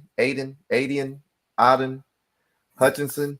Aiden. Oh man, you said it right. Man, you said it right. Michigan, yeah. The dude have the back dude at it again. The dude got 5 sacks, a forced fumble. Man, hey, Brutus. Hey, what is Brutus the Barber? Oh man. That's King James. He come out, man. He come out with them scissors dancing every time. Shit. Ooh, don't. I knew this one was right now. Before we got going. If your name pop up and I be like, before I start saying it, then you know I'm finna chop you. You know what time it is. If I be like, yeah, you've officially been chopped and screwed. Oh yeah, chopped. But yeah, so I like Hutchinson. I like Montgomery. I like Gibbs. Y'all know I love St. Brown. You know what I mean? Yeah. I'm not gonna lie. I am a little bit of a Detroit Lions fan this season. Ever since they beat Kansas City in week 1, I've been kind of rolling with them Lions. I like them Lions. I like Dave running game. I'm not gonna lie. I love they got a crazy running game. I love their running game. And bro, right when you think you're getting smacked the fuck around. I love it. They come. They was smart. I love it. And then it's just it. Right when you think you got them, St. Brown wide open, right? And then on the other side, I can't think of the name of the other receiver. What's his name? Reynolds. Oh my goodness. I like them. Don't get me wrong. The Rams have been okay this season. They kind of backed their way into the playoffs also, but they came in rolling. They was rolling at the end of the season. Got to give it to the Rams. Shout out because they look like trash in the beginning. They came out of nowhere. But when I heard the Rams was in it, I said, wait a minute, the Rams has got a chance. Where everybody else go? Hop in. My bad. Well, so I like the Rams running back. Shout out to Notre Dame. Kyron Williams, baby. Yeah. Shout out to Notre Dame. Yeah. I like Kyron. But he ain't no Montgomery and Gibbs. And that offensive line in Detroit. That's too much alone right there. That offensive line in Detroit is got to be in the top 3 offensive lines right now. Your boy don't get touched much. Jared Goff don't get touched much. So that'll be good. And I just think their defense is a little stronger than the Rams. I like the Lions. I got it. They got the Lions by 3. They 3-point favorites. They got the spread at 51.5. So they got it a high scoring game and a close one. I don't. I got the Lions winning this by I'm be honest. I got the Lions winning this by like 10. Right? I like the Lions by 10 at home, big blowout. We like to call those margins. Yeah, I like the Lions by 10, big blowout. I got a feeling they're at home. They playing against Matt Stafford. They have a better defense. The national anthem. They got it, bro. Like they got the better defense. And like I told you, I'm a big fan of Hutchinson, right? And I got a feeling he's gonna be all up. He's gonna be all up in Stafford's grill all game. You know, that's me. Lions 10 plus. I'll take that. a good one. I'm not gonna disregard anything that you're saying. I also, if I was picking this game, I would take Lions money line because you're playing at home and everything. But the one thing that does kind of concern me about the Lions is the same thing that we talked about our show that ended last year. We didn't get another chance to hop in when we were talking about who on the Lions could cover CeeDee Lamb. And CeeDee Lamb went out and had himself a day, right? And Yeah, you called that. their pass No, coverage is not the best.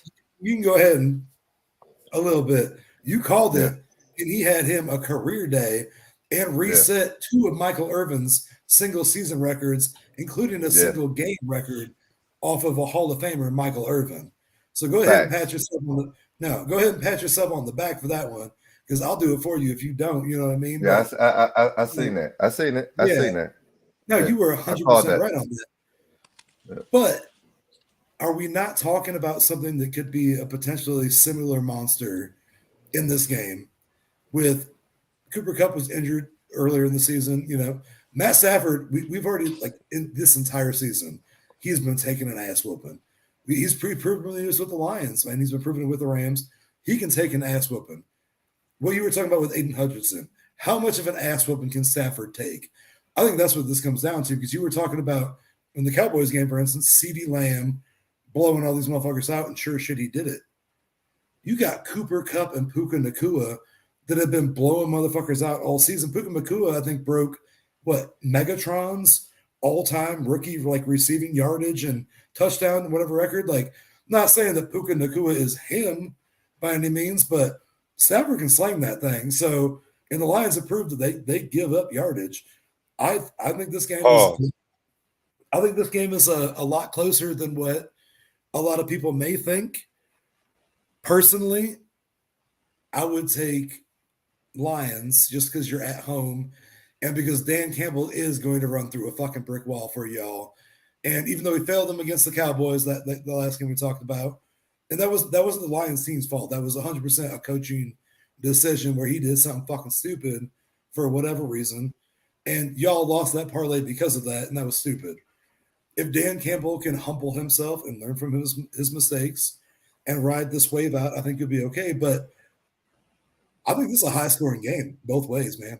Aaron Donald is him. I'll give him that. But he's only one dude on that defense. This ain't the Rams defense we've been seeing, years in the past. I think that there's 50+ in this game. But I will go Lions at home if I'm picking a dog in this fight.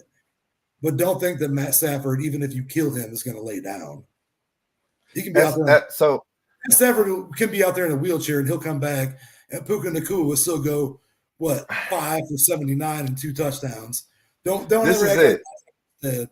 And returning home, I love the dynamic. That's it. In my opinion, this is the game of the week. Game of the week right here. This is the game of the week.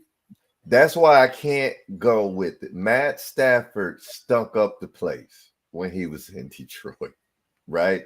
All he had was Megatron, though, dude. Like, he stunk up the joint. Now, check it. True. He got Cooper Kupp back, right? Who hasn't been Cooper Kupp of before, but he's been Cooper Kupp. But he hasn't been Cooper Kupp of before, right? Absolutely. You it needed to be, though, because Kyron Williams, you hit a home run with that one, and you hit a home run with Puka Nacua.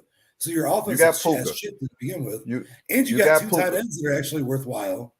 You got Pookie, right? You got Pookie out there. Line. That's the problem. You have zero offensive fucking line. So, but this is it. You got to be able to get the ball to Puka, right? If we're doubling Cooper, if we doubling Cooper, right? Or if we put our best guy on Cooper and we double Puka, right? Or just bracket. Do you? I'm with you. Do you or bracket him? Do you really trust DeMarcus Robinson? No, like the main thing is that if you play the right coverage against Puka Nacua lines up in slot, and Cooper Kupp does all the time too. If you can play the right coverage and make them have to run the ball, that's if you're the Lions, that's what you do with Hutchinson. What's the last Michigan receiver to be a threat? Bang bang. From the University of Michigan? Bang, bang. So yeah, I'm taking shots. Fuck Michigan. But look, DeMarcus I'm Robinson. not a Nobody. Michigan fan, goddammit. Leave me alone. I am not a Michigan lover. This is going on far too long. DeMarcus Robinson ain't it, right? So if we got Cooper Kupp, you got Puka, DeMarcus Robinson, I'm not worried about it, right? Tyler Higbee is questionable, right? But he should play, right? Tyler Higbee should play. So I mean that gives you that other line is garbage. That's what I was just getting to. So that gives you another threat. DeMarcus Robinson shouldn't even been in that conversation because he was I mean, a he's the third wide wasn't he? receiver. He's the third wide receiver. He's the third wide receiver. So if you got kick return. Trying to play quarterback. But if you got Cooper Kupp, double. Are we talking about shoelaces? If you got Cooper Kupp double and you got Puka being blanketed, that the only other wide receiver you got out there is DeMarcus Robinson because Tyler Higbee is questionable. So DeMarcus Robinson is your only other receiver. I'm sorry, but Matthew Stafford needs time. He's gonna have time. I just told you, my man Hutchinson ain't gonna get my that. man Hutchinson ain't trying to give you no longer than 3 seconds to get that ball out your hand. You got 3 seconds to get that ball out your hands before Hutchinson is applying pressure. You know, Hutchinson had 5 sacks the last 2 games of the season. 5, the last 2. Bro, that's he's coming. That's a lot. Hutchinson is coming. Hutchinson is coming, right? So pause, right? So the thing is, that's why I like Detroit. Yes, the Rams have weapons, but can they get to those weapons? And what is their defense talking about against the weapons on the other side? Because they got just as many, if not more, weapons on the other side. And I'm not a believer of Stafford. This is the most fun matchup that we could have had so far in the playoffs, in my opinion. Facts. I like this one. I like this matchup. You have the history of both them getting traded. You have both of them shit in the bed at different parts of the season. You got Aaron Donald on one side. You got Hutchinson on the other. I'm about this matchup. Like this, I hope this is as good as a game as I hope it is, man. Like in my heart, this is the game to watch in a triple wacky wild card weekend. All right, now on to the last game. Last game we have is Monday night. We got a Monday night football game. Eagles at the Buccaneers. I don't know.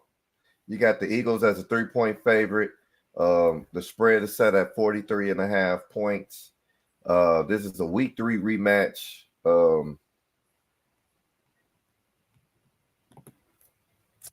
I don't know, man. You got 2 teams going in the opposite direction. The Bucs won 5 of their past 6. The Eagles lost 5 of their last 6. I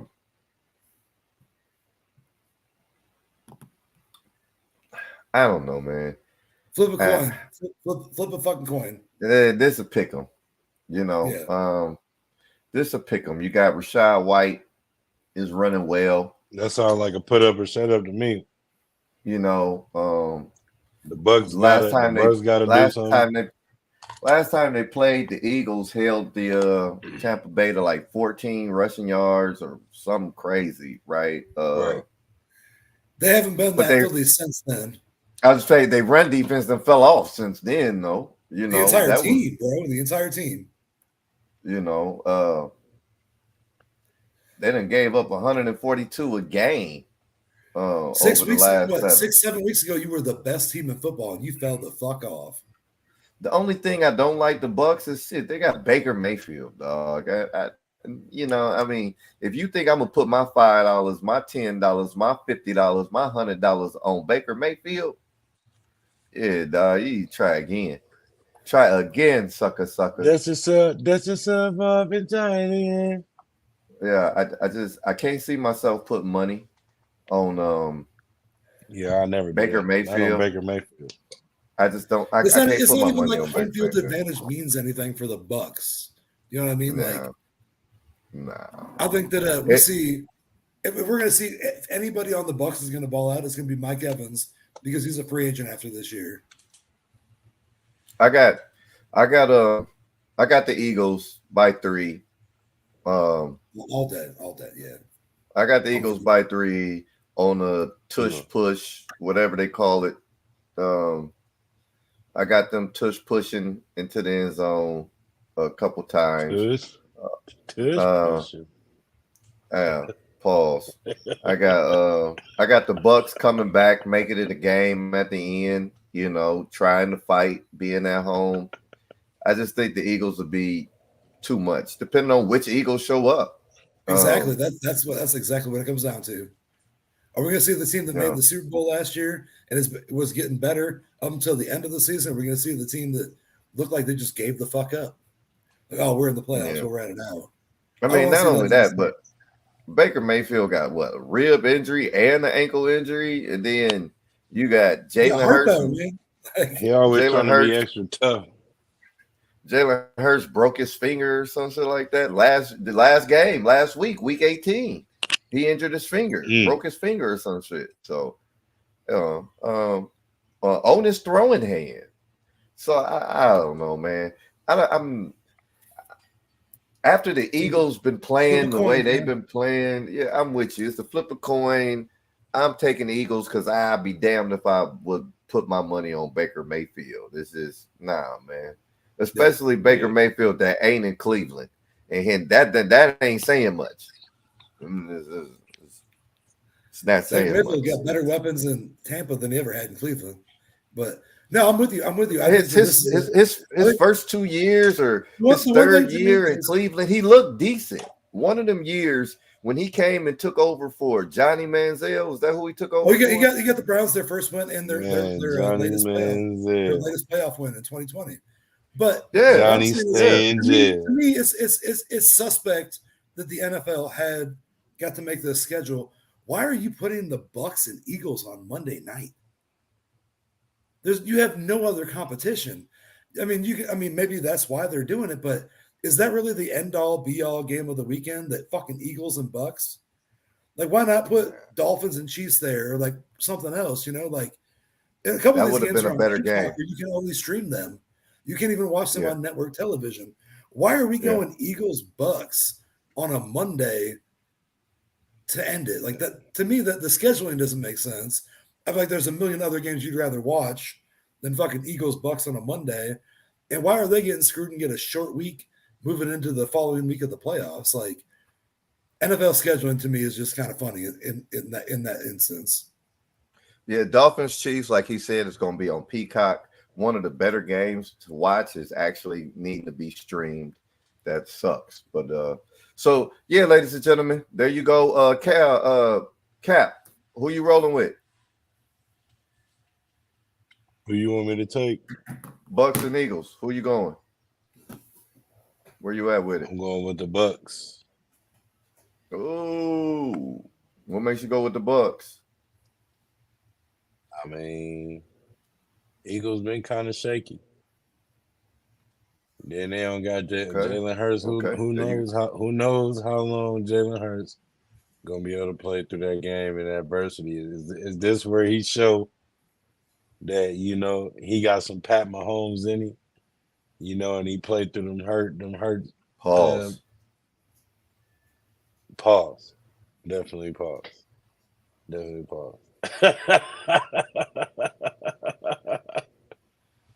I got you. We got you. Tampa Bay. I didn't realize I said that, and that was crazy. Woo. You got Pat Mahomes in them, dog. I don't know about all that. Man, we're gonna keep it pussy. So we're gonna keep it there. We got Pete Carroll out as the Seattle Seahawks head coach. He was feeling some type of way. They demoted him. They told him he was promoted into a what they say, a upper management role. Management role, consulting role. Nah, nigga, you fired. No. What it is we owe you that much money, and we can't just let you go. You do something. No, you're gonna bring your ass up in here. You clocking in for this money, dog. You're a 9 to 5 guy, man. And whatever you're talking about is probably in one ear and out the other. Yeah. Whatever, motherfucker. You just make sure your ass in the building and in the facility. I think that's all that was, though. Is that Bill Belichick, New England. He said he didn't want to go nowhere. I don't think they want to pay out that contract. So it's not a super move by Seattle. You're not firing him technically. You're moving on towards the future, and you have him as a consultant role. If he's anything like Coach K with Duke, Coach K still has an office at Duke, for instance, and is trying to help mentor the next guy. That could be an interesting situation, but I think that's a strategic move by the Seahawks to say, hey, you're no longer involved in anything, but you're a part of the franchise. We're going to move on, and that's all that was, really. I don't believe that shit with Coach K. That motherfucker don't even remember what day it is. Yeah, that shit sound crazy. Don't that motherfucker got right next to the other guy? That's all I was saying. What that matter? Don't he got dementia? Yeah. I don't know. Coach K at 25% is a better passing mind the cataract. The other people you never talk to. Coach K don't even know what day it is. Nigga, fuck you talking about? That motherfucker don't even be in the office. If he in the office and you walk in, he's like, hey, Ace, how you doing? 3 minutes later, he's like, who the fuck is you? When'd you get in here? Yeah, maybe 2. Hey, I'll be like, come on, man. I'm Noah. You know who I am. Yeah, he gonna say, oh, my nigga. Bill Belichick out in New England. Gerard Mayo is in New England. Yes, let's go. The nice thing about he that, gonna pull up and he's gonna be like, my nigga. He's still like in a mafioso voice, man. The funny part about this Belichick out in New England and Gerard Mayo in is you would have told me that the New England Patriots was gonna have a brother as a head coach after Bill Belichick, I'd have said you a motherfucking lie. And you said, yeah, okay. But shout out to New England for getting Gerard Mayo in there. I guess it was in his contract that as soon as Bill Belichick decided to move on, and I guess it was supposed to be in 2024, yet due to their record, they was like, look, Bill is done.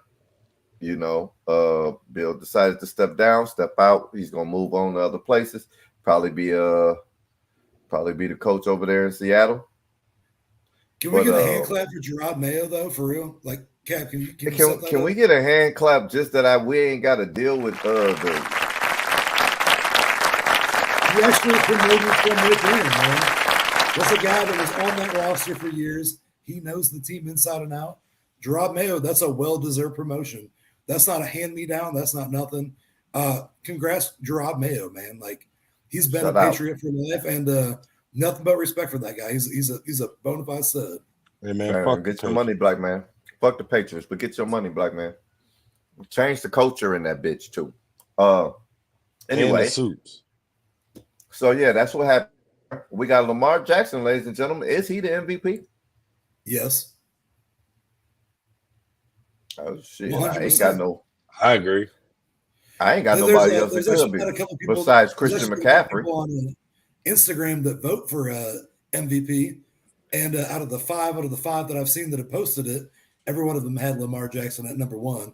So once again, I'd like to go ahead and give you your flowers here. You called that one as well. Definitely. 3-4 weeks ago, you called Lamar Jackson MVP, and you were 100% right on that once again. Well, shout out to James, shut Dub on that, my man, James the Pharaoh. But yeah, definitely. I don't see anybody else that it could be. Like he said the last time we had the show, he's the best quarterback on the best team, and the way that he had been showing out and winning and beating these teams that he needed to beat. I really didn't see anybody else they could give the MVP to. The closest one to him would be who? His final performance, he went out and put on a fucking clinic against the Dolphins too. Yeah. He made the Dolphins look like a pee-wee football team, and they're in the playoffs. I said it was a close race between him and Purdy, and then Purdy went and stunk up the joint. Yeah, those 4 interceptions in one game. That was it. That was the end of your. Whether you concussed or not, it don't matter. You got your ass whooped. Yeah, You literally took the MVP and threw it to somebody else. You did, like, on the other good team. job, Brock That Purdy. part. Four Good job, times. Brock Purdy. Good job, Brock Good Purdy. job, Brock. Good You job, didn't Brock. want it. Honestly, Yeah. I hope it's unanimous voter wise that Lamar Jackson got that. He deserves it to be his second in his career. As a Browns fan, I got no hate for Lamar Jackson. I respect everything that dude does out there. Since remember, he was the guy that nobody wanted, right? Nobody And wanted. this year, he elevated his game enough again. He said, nobody wanted me. Fuck this. I'm betting on me. And went out there and fucking did it. So Lamar Jackson, as from a Browns fan, I love you. I respect your game. You deserve this shit, man. Once again, I hope Lamar Jackson gets that. He earned every bit of that. Yeah, like we talked about it on the last show. Nobody wanted the man. Now look at him, the MVP of the league. Shout out to Lamar Jackson. Last year they didn't want me. Now I'm hot. They all on me. Man, fuck Mike Jones. so before we jump up off the NFL, Stephen A. Smith, ladies and gentlemen, y'all know. I'm gonna be honest. I don't know if you know this, Ace, but King James the Pharaoh don't watch ESPN. I don't watch ESPN. It is banned until they show the Indiana Pacers some respect. I don't watch ESPN. I won't watch ESPN until they decide they're going to watch the Pacers, right? So until they watch the Pacers, I don't watch ESPN. Okay. However, this situation we got going on with Jason Whitlock and my man Stephen A went out and had himself a day, bro.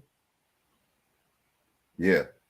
That was crazy. I was gonna let Cap the Great take over on this one.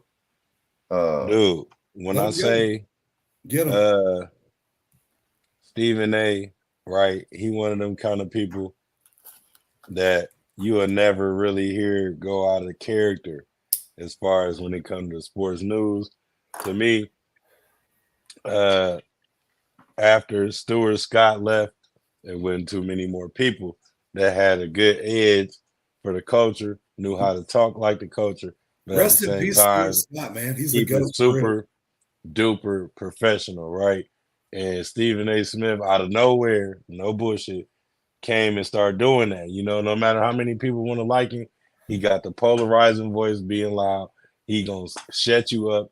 He gonna captivate you. He gonna get his point across, and he gonna say what he want to say.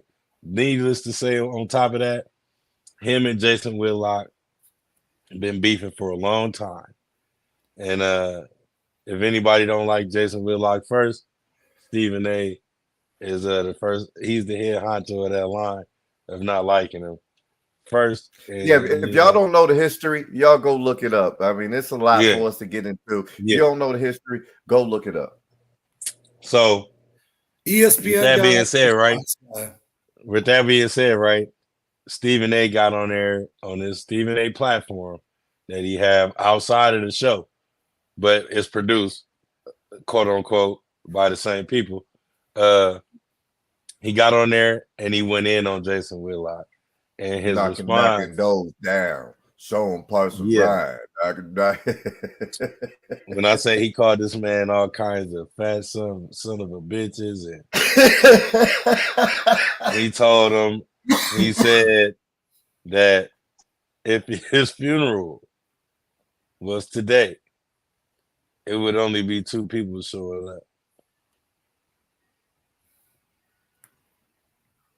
That means, he said,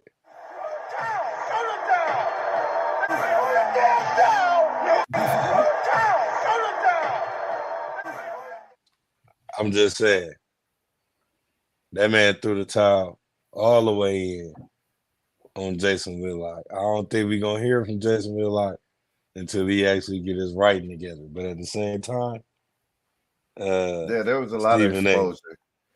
Yeah, there was a lot of exposure. You guys check it out. Stephen A. Smith let y'all know that this man don't write. He need writers. He's terrible, right? He called the man a fat bastard. He called the man oh man. Look.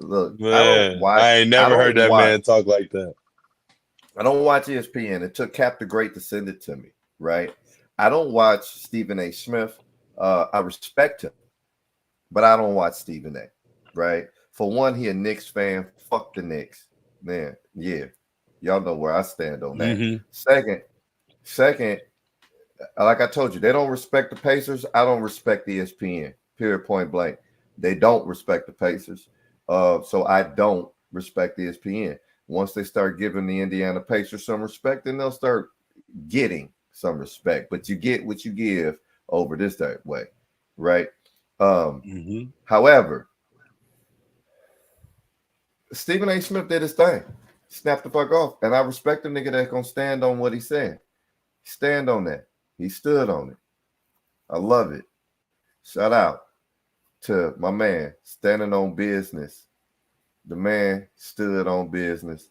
Shout out to my man standing on business, Stephen A. Smith. I don't know, Cap having a little technical difficulties, but if you got some hand claps in there, I'm back. Can we get some hand claps for my man Stephen A. Smith before we move forward? Oh yeah. Shout out to Stephen A. Speaking your mind, man.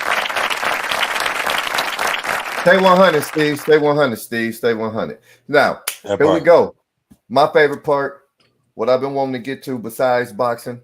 Time's getting away, y'all, so we may have to do boxing on the next route. Don't worry about it. We got a fight coming up tomorrow, so we might do it tomorrow. But look, I want to get to the NBA, man. We got the current NBA standings right now. A lot of things have flip-flopped since the last time we talked, ladies and gentlemen. On the Eastern Conference side, we still got the Celtics sitting up top at 29-9. Then it took 2 L's since the last time we talked. Hopefully they can get themselves back on track. They still undefeated. Was out of control. They still undefeated at home, but no, they took an ass whooping from the Bucks. I don't know what the fuck y'all was doing. I get it though. They just had a tight game the night before. There was the second night of the back-to-back. I'm gonna say that was the second back-to-back we didn't have. That was the second night of a back-to-back, 2 back-to-backs in a row. They still undefeated at home. Best record in basketball, though. They still undefeated at home. Still have the best basketball record in the league. 29-9. The Celtics at number 2. We got the Milwaukee Bucks coming in at 26-12. At number 3, you got the Philadelphia 76ers at 24-13. At number 4, you got my boys, the Indiana Pacers, at 23-15. Number 5, you got the Cleveland Cavaliers, 22-15. Then at number 6, you got the New York Knicks, who have looked pretty good. They were on a winning streak up until today or yesterday when they just lost. They're 22-16. They moved up to the 6th spot. Ever since that trade, they got rid of R.J. Barrett. They picked up OG Anunoby. How'd that work out for him? They've been looking good. I don't think it's going to continue. I don't think it's going to continue when it comes playoff time, but they've been looking good. They're in their last 10. They're 6-4. So, the Pacers had the best record in the last 10 games. Since the new year, since Christmas, they're 9-1. The Heat come in at number 7 at 22-16. The Magic 21-17, number 8. Your favorite team, the Chicago Bulls, is number 9 at 18-22. Right. They still suck. Waiting to strike, Benny. Waiting to strike. Benny's coming any day. I'm telling you.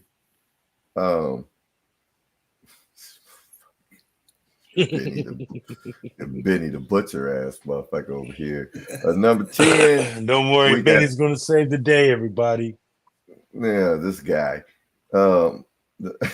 At 10, we got the Brooklyn Nets at 16-22. Did I mention the Bulls were under 500 at 18-22 anyway? And they got Zach LaVine back.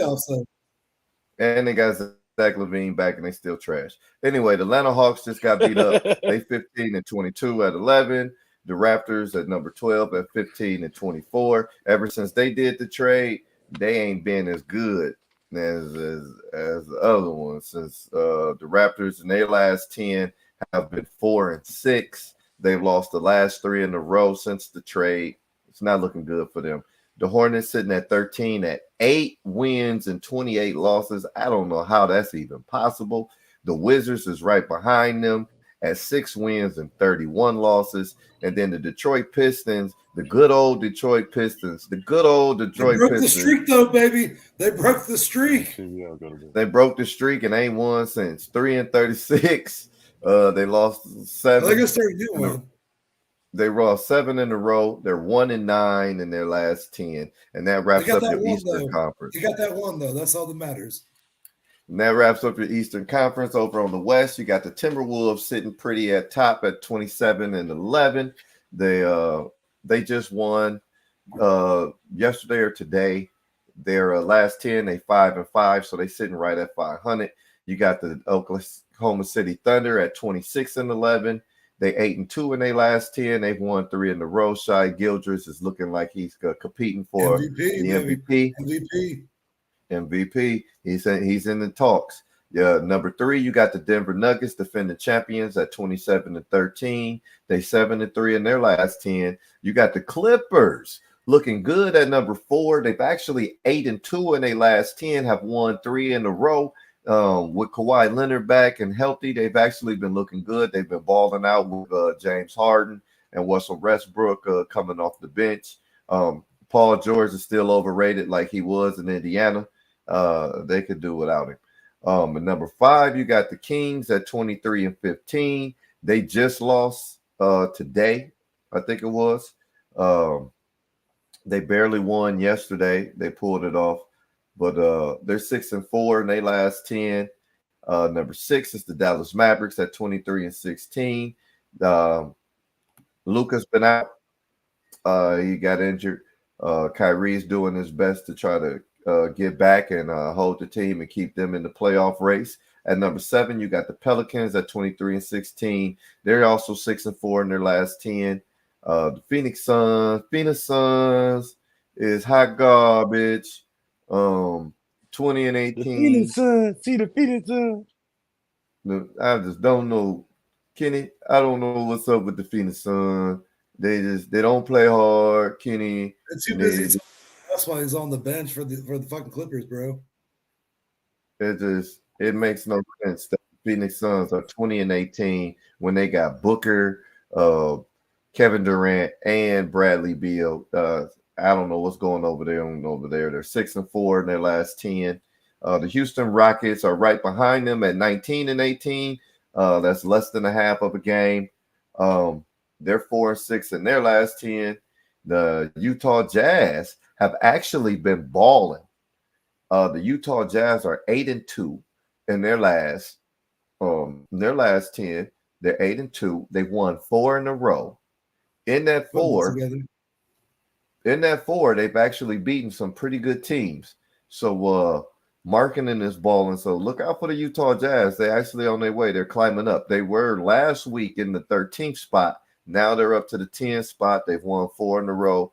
Got to be careful for them Utah Jazz out there. They're balling.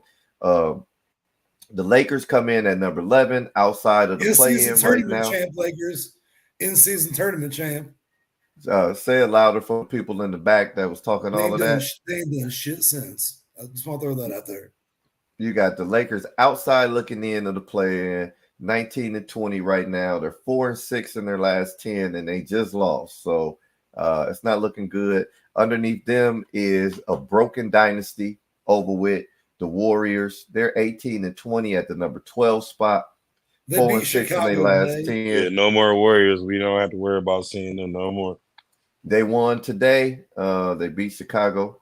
You got the Grizzlies sitting at 14-24 at the 13th spot. They're 5-5 in their last 10. They just lost 1. The Trailblazers right underneath them at 10-28. They 3-7 in their last 10. They've lost 3 in a row. And the bottom dwellers on the Western Conference, Mr. Wembanyama and the San Antonio Spurs, they 7-30, 3-7 in their last 10. They won 2 in a row. That wraps up your Western Conference. It's not looking good over there for Ja Morant and those Memphis Grizzlies. As I mentioned, Ja Morant is out for the season. He tore his labrum. He ended up having surgery. That sucks for a guy that just came back. He looked good in his comeback games. He barely got to come back too, bro. Like he barely got to come back from all that. You know, and as a fan of the game, I hate to see it. He's amazing for the game. Yeah. You know, as a fan of the game, definitely had to see Ja go down like that, man. Olympian. Yeah, I hate to see it, especially after missing and being suspended and missing so much of the game, and then being able to come back. His team being there for him when he came back. They were winning when he came back. That's it's a hard pill to swallow. Get well soon, Ja. Get well soon, big dog. You know, that's all we can say. No silly shit in the meantime. Get healthy. Focus on basketball. Get healthy. Focus on basketball. Stay off of social media. Yep. Draymond Green was reinstated yesterday. 2 days ago, Draymond Green was reinstated after being suspended. He said in the interview that he had considered retiring. Adam Silver wouldn't let him. Told him he'd be making a bad decision. Says he's tired of being a distraction. He's cost his team too much already. Says he's ready to get back. He had his first practice yesterday, and we got back in practice yesterday. So we should be seeing Draymond back on the court soon. I believe the next game they play, he should be ready to play. Says he's not all the way back in full shape, but the only way to get back in full shape is to get out there and play. So hope Draymond does better. Glad that he quit being a knucklehead. Glad you passed all your protocol stuff. You know, hopefully we get to see him. Hey, back. Keep your hands out my pocket, nigga. Noah. Speaking of which, I seen something Shaq the other day was talking about it. Joseph Nurkic, whatever his name, was talking about he might press charges. He's been thinking about pressing charges. Man, that's some soft shit. That's some soft ass shit, man. Hoe, bro. And now you gonna be a bitch ass nigga. Bro, now you gonna be a bitch ass nigga. I take Shaq's that's the joke that just keeps on giving. I take Shaq's stand. I take Shaq's stand on that subject. I feel like for you to even think about and talk about you thinking about pressing charges is soft. It's soft as hell. You know what I mean? You're too big for that. You don't talk about pressing charges. You get your ass up and you swing back, dog. If you got a problem with it, then you punch back, dog. But you don't go to talking about pressing charges. That's soft. That's soft ass shit, dog. Ladies and gentlemen, if y'all don't know, I got reconstructive surgery. I had my eye socket pushed in from a basketball game. I was hot, got to talking. Dude couldn't handle it. He threw the basketball after we won. I told him, look, man, don't get mad. Ain't nobody here trying to go to the NBA. We just out here having a good time. Don't get mad. Just, you know what I'm saying? Don't get mad, just lose. Now go get the ball. You know what I'm saying? Don't be mad, just go home. Yeah. That's right. Don't get mad, dog. Just lose. You know what I mean? Now go get the ball. He didn't like that. You know what I'm saying? And you know, game got a little rough. I ended up having to get reconstructive surgery. A little rough. Hey, a little rough. Game got a little rough. Hey, bro, don't you got a little rough. Charles Oakley just elbowed the fuck out of you. Hey man, you know, game got a little physical. Game got a little physical. Bro, game got a little rough. Game got a little rough. You know, but I got. I bet it did after you told him just lose. Yeah, don't get mad, just lose, dog. Had a couple plays, but like I said, don't go home mad. I didn't press charges. You know what I'm saying? I pressed my fist into his jaw. You know what I'm saying? Fuck, bro. I'm like, press charges. We're gonna press this fist out. You know what I mean? Mad, just lose. So, yeah, dog, don't get mad. He Just said lose. Now go get the ball, WWDD. What man. would Draymond do? Yeah, dog. I like to talk like the big ticket out there, dog. You know what I'm saying? It's if you can't take it, dog, then you don't want to play me. And don't let me get hot. Everything is fine. Don't let me get hot. The problem was I got hot, right? And I think what really got him is I hit my first 2 threes, right? And my boy swung it to me, and he said heat check. And dude ran out there and put his hand in my face, right? But when my boy passed the ball to me, he had already said heat check. So I'm shit. Heat check. And dude ran out there, put his hand in my face, and I hit it. I said, ready to run out here and get your face shot off, right? He didn't like that one. And then I think he turned the ball over on the next possession, and I caught him on the cut. They passed me the ball. I hit the layup on the cut, right? And he was trailing me. So I kind of hit the layup. And then after I hit the layup, I turned around. I was like, burn, need a sub. This dude can't hold me.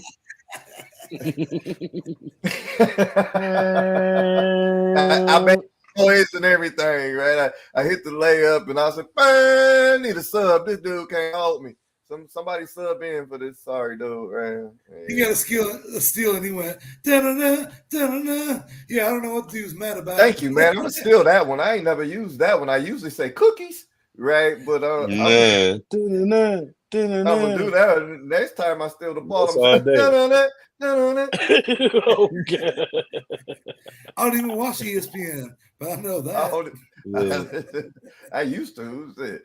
But in my realm of hope, my brother, that's exactly what we use right there. You get any kind of court treatment. You Man, I knew this show was gonna be fun.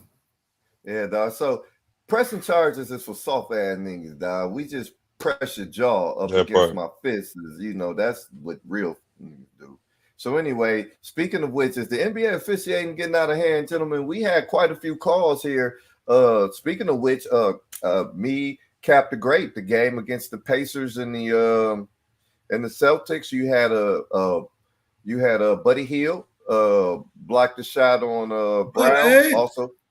Also got him in the head with the forearm. I didn't see it at the game. During the game, I didn't see it. During the game, it looked like it was just all ball. After they slowed it down, showed the replay, he caught his head a little bit with his arm. He did catch his head. Yeah. But then shortly after that play, you had Porzingis, who didn't give my man any space and also contact on the shot. So I think the officials kind of gave both plays, which I'm going to tell the truth. We finally got a call. I don't give a fuck. Yeah, those were bad calls, but we don't get them calls. So I don't give a fuck how nobody feel about it. That's the first time, and I'm 42 years old. That's the first time I've ever seen the Pacers get differential treatment on the call. Anybody that say the NBA rigged that for the Pacers, you ain't never watched the Pacers. Michael Jordan punched Reggie Miller back in the day, and Reggie got and it was a foul on Reggie. I'm with you. No, I understand. Right. It was a foul on Reggie, and he got socked in the mouth. Reggie Miller choked out. Reggie Miller ended up choking out Kobe Bryant on the scorer's table one time, and I don't want to talk about that one. We got called for that bullshit too. But so we finally got a call. It wasn't. I will say he did hit Jaylen Brown in the head. The Porzingis was a foul. Porzingis did foul my man at the end of the game. So the Pacers ended up winning. Not only did we have that, we also had another controversial where we had the Toronto Raptors found out what it was like to be the Indiana Pacers regular when they only got 6 free throws compared to 21 by the other team. Oh, their fucking GM took over Twitter, right? Or their coach or whatever was their coach. I mean, I'm gonna tell you the truth. I love the way that he did that rant. I don't give a fuck about that rant though, because the Pacers have that happen to them every game. And you get that French Canadian accent. I can't get behind you anyways, bro. No, I can't stand with that. I can't do it. But the thing I is don't this. think that dude no Canadian anyway. He like a Russian. The thing is this though. Chris Benoit. I've been to plenty Pacers home games. Home, we're the home team. We're the home team. And I look up, and the away team has shot in 32 free throws. And then I look at the Pacers, and it say 10. It happens all the time in Indiana. That's small market bullshit. And what? Now they get a couple calls. Toronto finds out what it's like to not get calls at home. And we got this LeBron James. This had the nerve to chime in. LeBron James, Mr. got away way more. You know what? This burns me up, and everybody know this on here. If you don't know now, you know I'm a LeBron hater, and it's no secrets. Let him know. Let him know. I'm gonna let naysayer know. I'm proud LeBron hater because I give him respect off the court. What he does with his work off the court, I give him GOAT status off the court for the things that he does for his community, that he does for the culture, that he does for. I'll give him GOAT status for that. I will never take that away from LeBron. All the things he does off the court. On the court, he's too big to be flopping and crying and all that other bullshit he be doing, right? Outside the game, you're a good dude. Inside the game, motherfucker, you a bitch. Yeah, and for somebody that's gotten away with somebody that's gotten away with goaltending as much as he has, i.e. Game 6 of 2020. You really want me to go there? 2019 Game 6. We can just look up how many times LeBron that picked the ball off the backboard. Victor Oladipo driving to the cup. Victor Oladipo driving to the cup, leaving the layup. It hits the backboard, and then LeBron blocks it, and they say it's a clean block. Then the 2-minute report, first time I ever heard of a 2-minute report, comes out after the game and says, oh, yeah, that was fucked up. We missed that call. That was a goaltend. Bitch, shut the fuck up. Don't you come chiming in because you seen Jaylen Brown get hit upside the head and didn't get the call against the Pacers. But your ass don't have shit to say against anything else, right? When there's anything else, but it's what. So you know what? I just like the way we in his head rent free. Take that. Take that. But is the officiating getting out of hand? Absolutely. Absolutely. Okay. Anybody want to elaborate? I'll elaborate. I'll definitely elaborate. I'll get next. Man. Okay. I'm not as mad. Like when my man King James pointed it out the other day about that call, I wasn't as mad because I said, you know what? We just had that Laker game the year before, and the same thing happened in the Laker game, and we got by. Facts. He texted that to me. To me. Facts. I said, yeah, the fans be going crazy. Like I can't deny that. Like we got some fucking retarded, crazy fans, right? Some of them retarded as hell. Some of them be having racist as fuck. Yeah, exactly. Like so, for me to be one, I'm glad I got some understanding. I give you that. At least you a true fan. That you can admit it, these motherfuckers be racist. I'm like, these motherfuckers crazy as hell. On top of that being crazy, we could have took that hit. You know what I mean? We could have took that and just ran with it. JB, of course, only he got the right to feel the way he got to feel about it because he was the one involved in the foul. You know what I'm saying? Porzingis, Thurin, you know what I mean? They got the right to feel the way about the damn call because they was in the foul. Everybody else, shut the hell up. Like, I mean, it is what it is. It's the game. You're going to win some, you're going to lose some, but you're going to fucking live to fight another day. And at the end of the day, we still playing basketball. You know what I'm saying? We still number one. everybody in good positions right now. You know what I'm saying? It ain't take away from nothing or nothing. But I mean, it is like I said, it is what it is. It happened, man. But everybody go look back at that. And then on top of that, we done had way more stuff happen. That's way more crucial than what happened between the Pacers and the Celtics in other basketball games, where the basketball referee will see something. Six free throws to 31. I mean, coach had a good Hey, he argument. had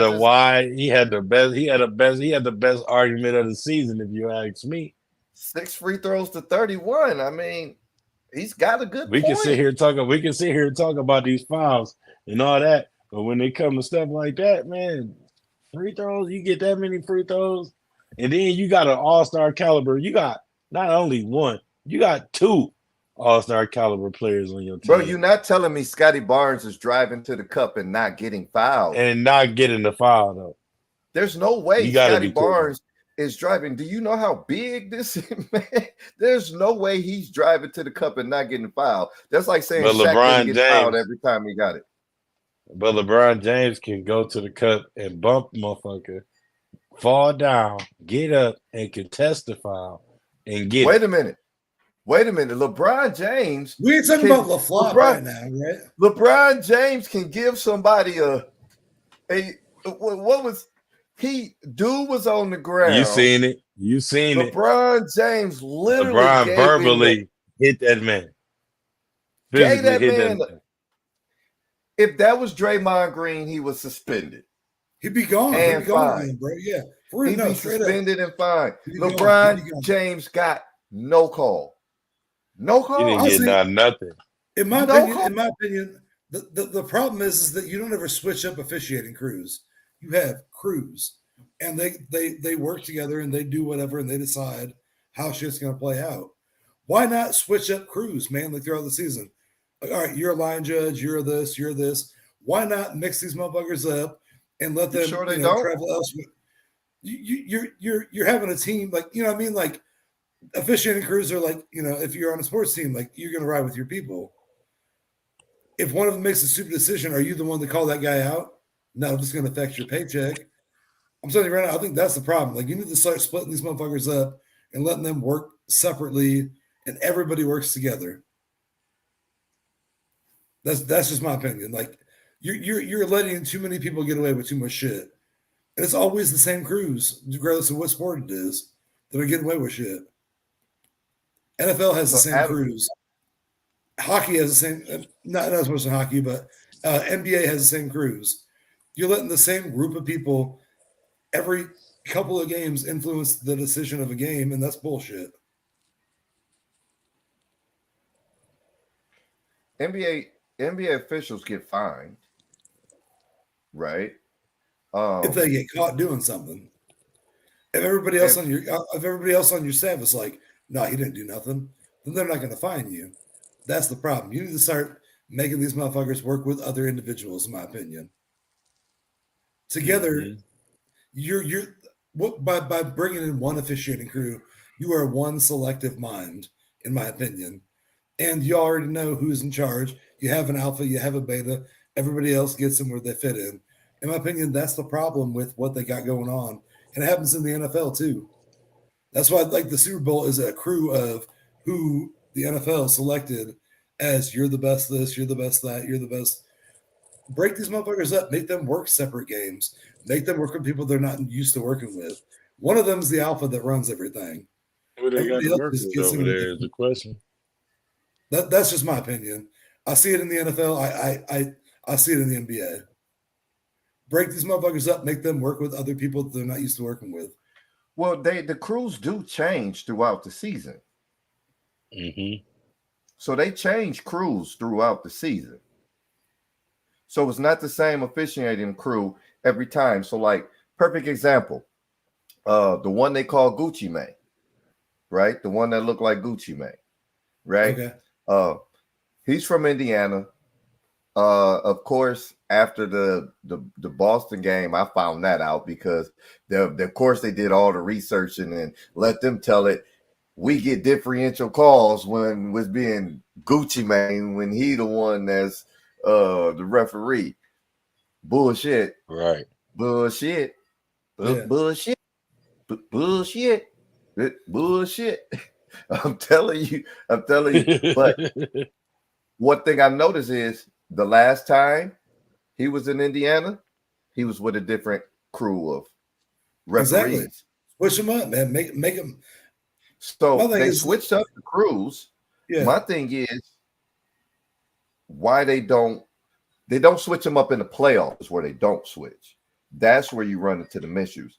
The playoff crews are the playoff crews, right? So those don't switch. That's not good. But what I think is they need to start getting fined, and it needs to be put out there when they are fined. When they're on some bullshit. If us three are the officiating crew, right? Yeah. And I make a call that gets challenged, and it comes to find out it's overturned, right?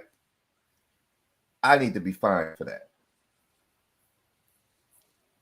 That's the way I feel. Absolutely. Yeah, no, I should be fined for that. And then if it comes to a point to where they notice this three crew is together, and when this crew is together, I've had more wrong calls throughout the season.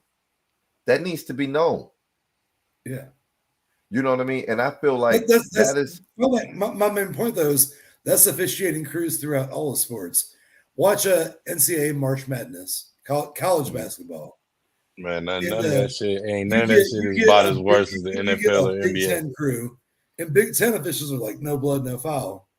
And you start judging other conferences and shit, things start getting kind of weird and interesting. Yeah.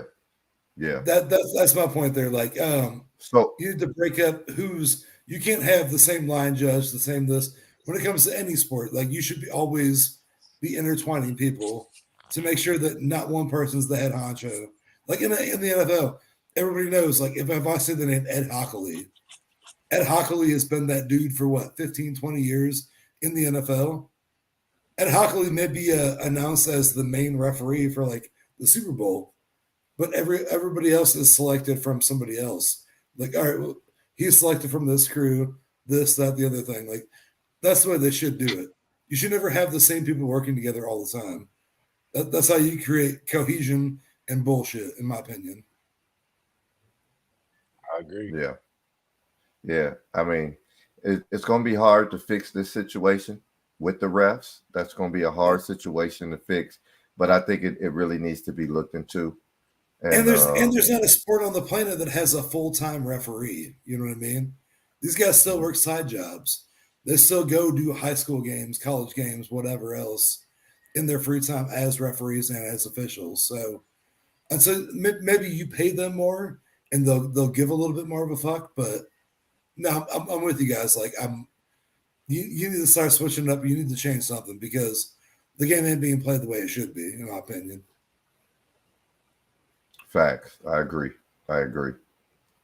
Well, we at a part where where's the parlay at, big dog? I mean, shit, I'm ready. I've been ready for this. And I mean, we talked about all this football and we talked about all this basketball.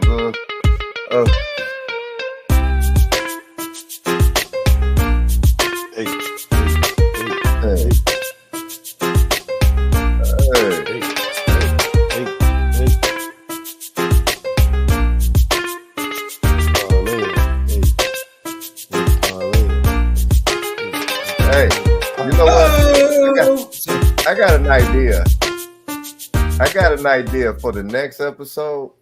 And for the next episode, when we do where the parlay at, you know what? I think we should have Johnny Manziel up there while the music playing. We should have Johnny Manziel up there. I hate Johnny Manziel right there in the video doing the money dance. Yeah, he need to be.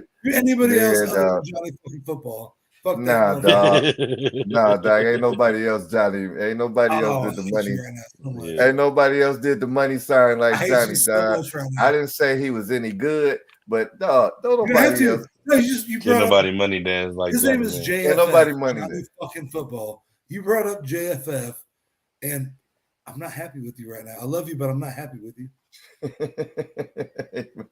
Johnny Any nigga with a Manziel. name, any nigga with a name like Johnny Football. His name is Noah. Good in Can't my we book. talk about this? Huh? I said that boy's name is Noah. We talked about this. Nigga. Hey, look. So, where the parlay at, big dog? Because I need my Johnny Manziel on. Well, I guess I'm the guy today, huh? Once again, ladies and gentlemen, welcome back to Where the Parlay At. And I got 2 bets in for the playoffs. Yeah, that's right. I got 2 bets in already. Been on deck, Let's and I go. got them. And my first one, 7-pick parlay, worth almost $400, and is at 369 and 14 cents. I got no scores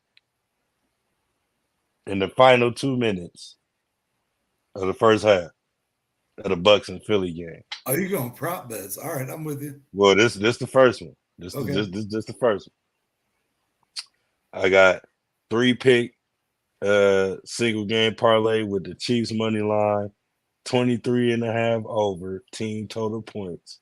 And I got 2.5 team total touchdowns. That's all in the Chiefs game. Then one of them is Miami, and that's I got Miami, I think, over the Chiefs. Or no, that's the money line from the sorry about that. Chiefs in the Miami game. Then I got another 3-pick, and that's the Bills money line, 22.5 over, 2.5 touchdown. That's number what? Sorry about that, y'all. Number 2, I got the 9-pick parlay. This where that Johnny Manziel come up with the young money hands. You know what I'm saying? Because I'm trying to do the money dance. This is where you're getting wild. Okay. I got the Texans. And I got the Texans for the win. I got the Bills for the win. I got the Cowboys for the win. Money line? I got the Lions for the win. That's Money just line? straight, Money Yeah, line? just straight money line. Okay. And I got the Eagles for the win on the money line, right? Then I got the 4-pick single game parlay. Chiefs 23.5, 2.5 over on touchdowns. Money line for the Chiefs and 20.5 points over on the Dolphins. With the Chiefs taking the money line on that 4-leg. Making a 9 parlay leg swing. You know what I'm saying? And that young bad boy right there will take me to the bank at $1,000 even and 17 cents. Nice. All right. I see you there. What you working with over there? What you working with over there? Ace? You talking to me? Mm-hmm. All right. Well, I hate to be that guy, but normally I'm the most prepared one. Honestly, like in the last 2 hours, the numbers have moved crazy on all these. So, but by crazy I mean like plus or minus like 0.82 on point spreads and everything. But DraftKings currently, our buddy, not too buddy, but our buddy DraftKings is offering a 30% profit boost on the first round of the playoffs on any bet. And the more you parlay, obviously, the bigger it gets. So, I wrote down weather and temperature and everything that's going to be a factor in these games. The Browns are at the Texans in a dome. I went ahead and took the Browns -2 at -112. At -25 degrees, Dolphins at Chiefs. I took the under 43.5 at -112. 27 degrees, snow, up 6 inches and 30-mile-an-hour winds. Pittsburgh at Buffalo. Pittsburgh was given +9. I think that's fucking absurd. Like they're basically saying the Bills are going to blow out the Steelers.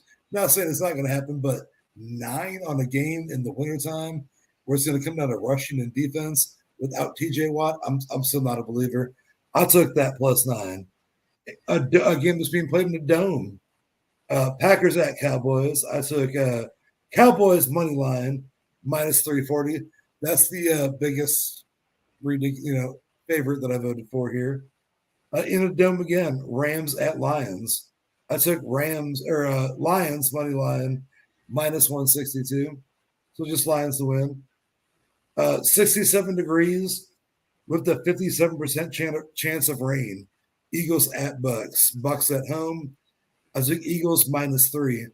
All that adds up to a plus 35.03 with the 30% profit boost on DraftKings. $10 pays $360.35. I don't even think I named anything too ridiculous in that entire spread. So that's what I'm going with. I'm going with Browns -2, Dolphins Chiefs under 43.5 because that's played in Arctic weather. I don't think it's going to be 30.5, to be honest with you. Pittsburgh +9 because that's a crazy number. Cowboys money line, Lions money line, Eagles -3. Even though I think the Eagles have been struggling, but I think you pulled together against the Bucks. At the Bucks, like I said, plus 35.03. 10 pays 360.35. That's where my parlay's at. Nice. I see it. It's money out there. Well, I guess I'm the last one here.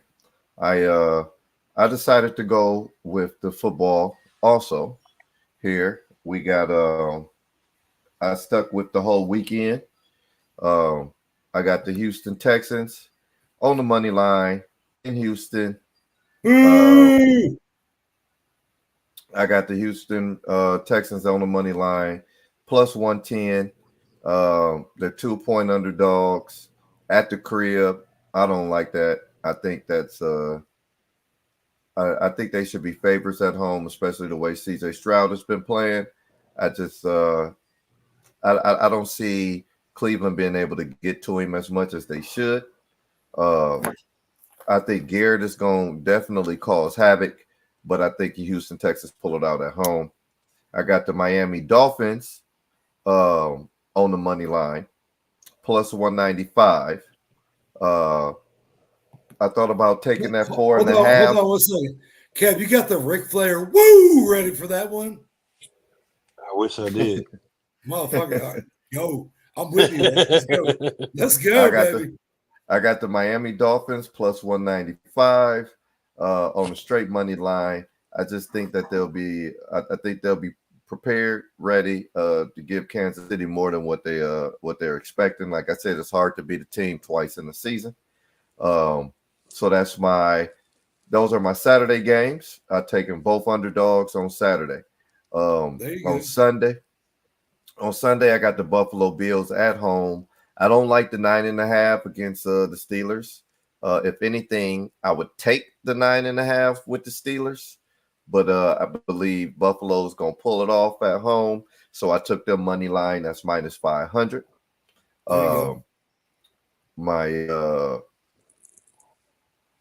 My fourth team that I have on this 16 parlay is the Dallas Cowboys -7. I just got the Cowboys at home dominating Green Bay. I think there'll be too much to handle by the second half. I got them running away with it.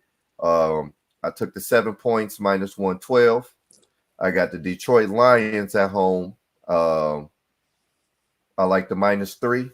I like the Lions winning by 3 or more. I took the Lions at -112 with the 3 points. And then that's my games on Sunday. That leaves me with Monday Night Football, the Eagles at the Bucks. I like the Eagles in Tampa Bay with the -3. I like the Eagles on the spread. 3-point favorites, 108. That's a 16 parlay. That 16 parlay will give you plus 5,029. $100 to win you 5,000. 129. The money. Woo, there you go. $20 to win you 1,025, and $10 to win you $512. There you go. No, I can't be mad at it. Can't be mad at it. I know who phones I'm gonna be ringing if these parlays go off. You know what I mean? No, so those are my parlays.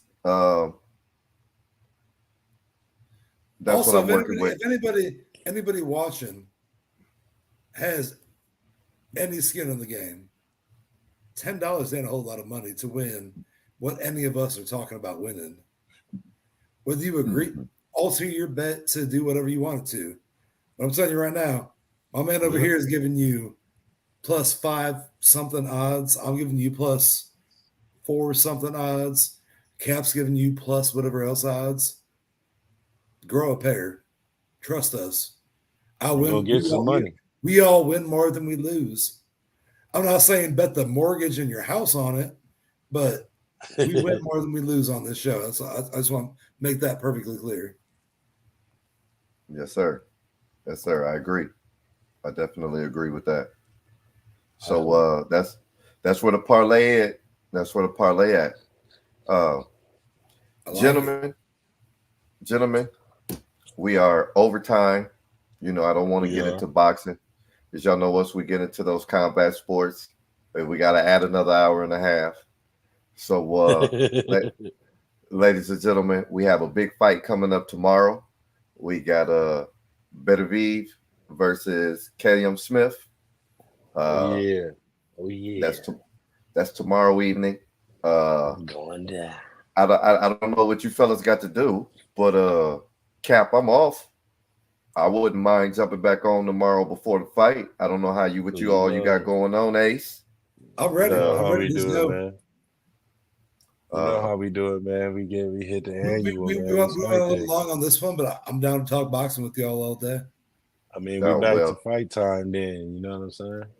Hey, ladies and gentlemen, y'all just heard it right here. That was live. That was fresh. We will be back at y'all tomorrow with Combat Sports. We talking boxing. We talking MMA. Hell, we might even bring up the slap contest. Yeah, we might even bring the slap. Let's fucking go, baby. You know, I might even have some clips. I might even have some clips. I'm down. Matter of fact, that's right. Yeah, we gonna need that on the board. Show your ass some crazy Samoan.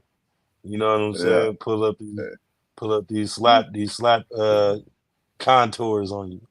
Hey, look. Tomorrow, we give you that Ryan Garcia that.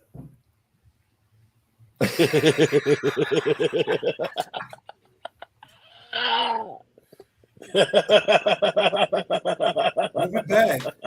We ain't done. We'll be back. So y'all know. Hey man, throw the towel, man. Throw the fucking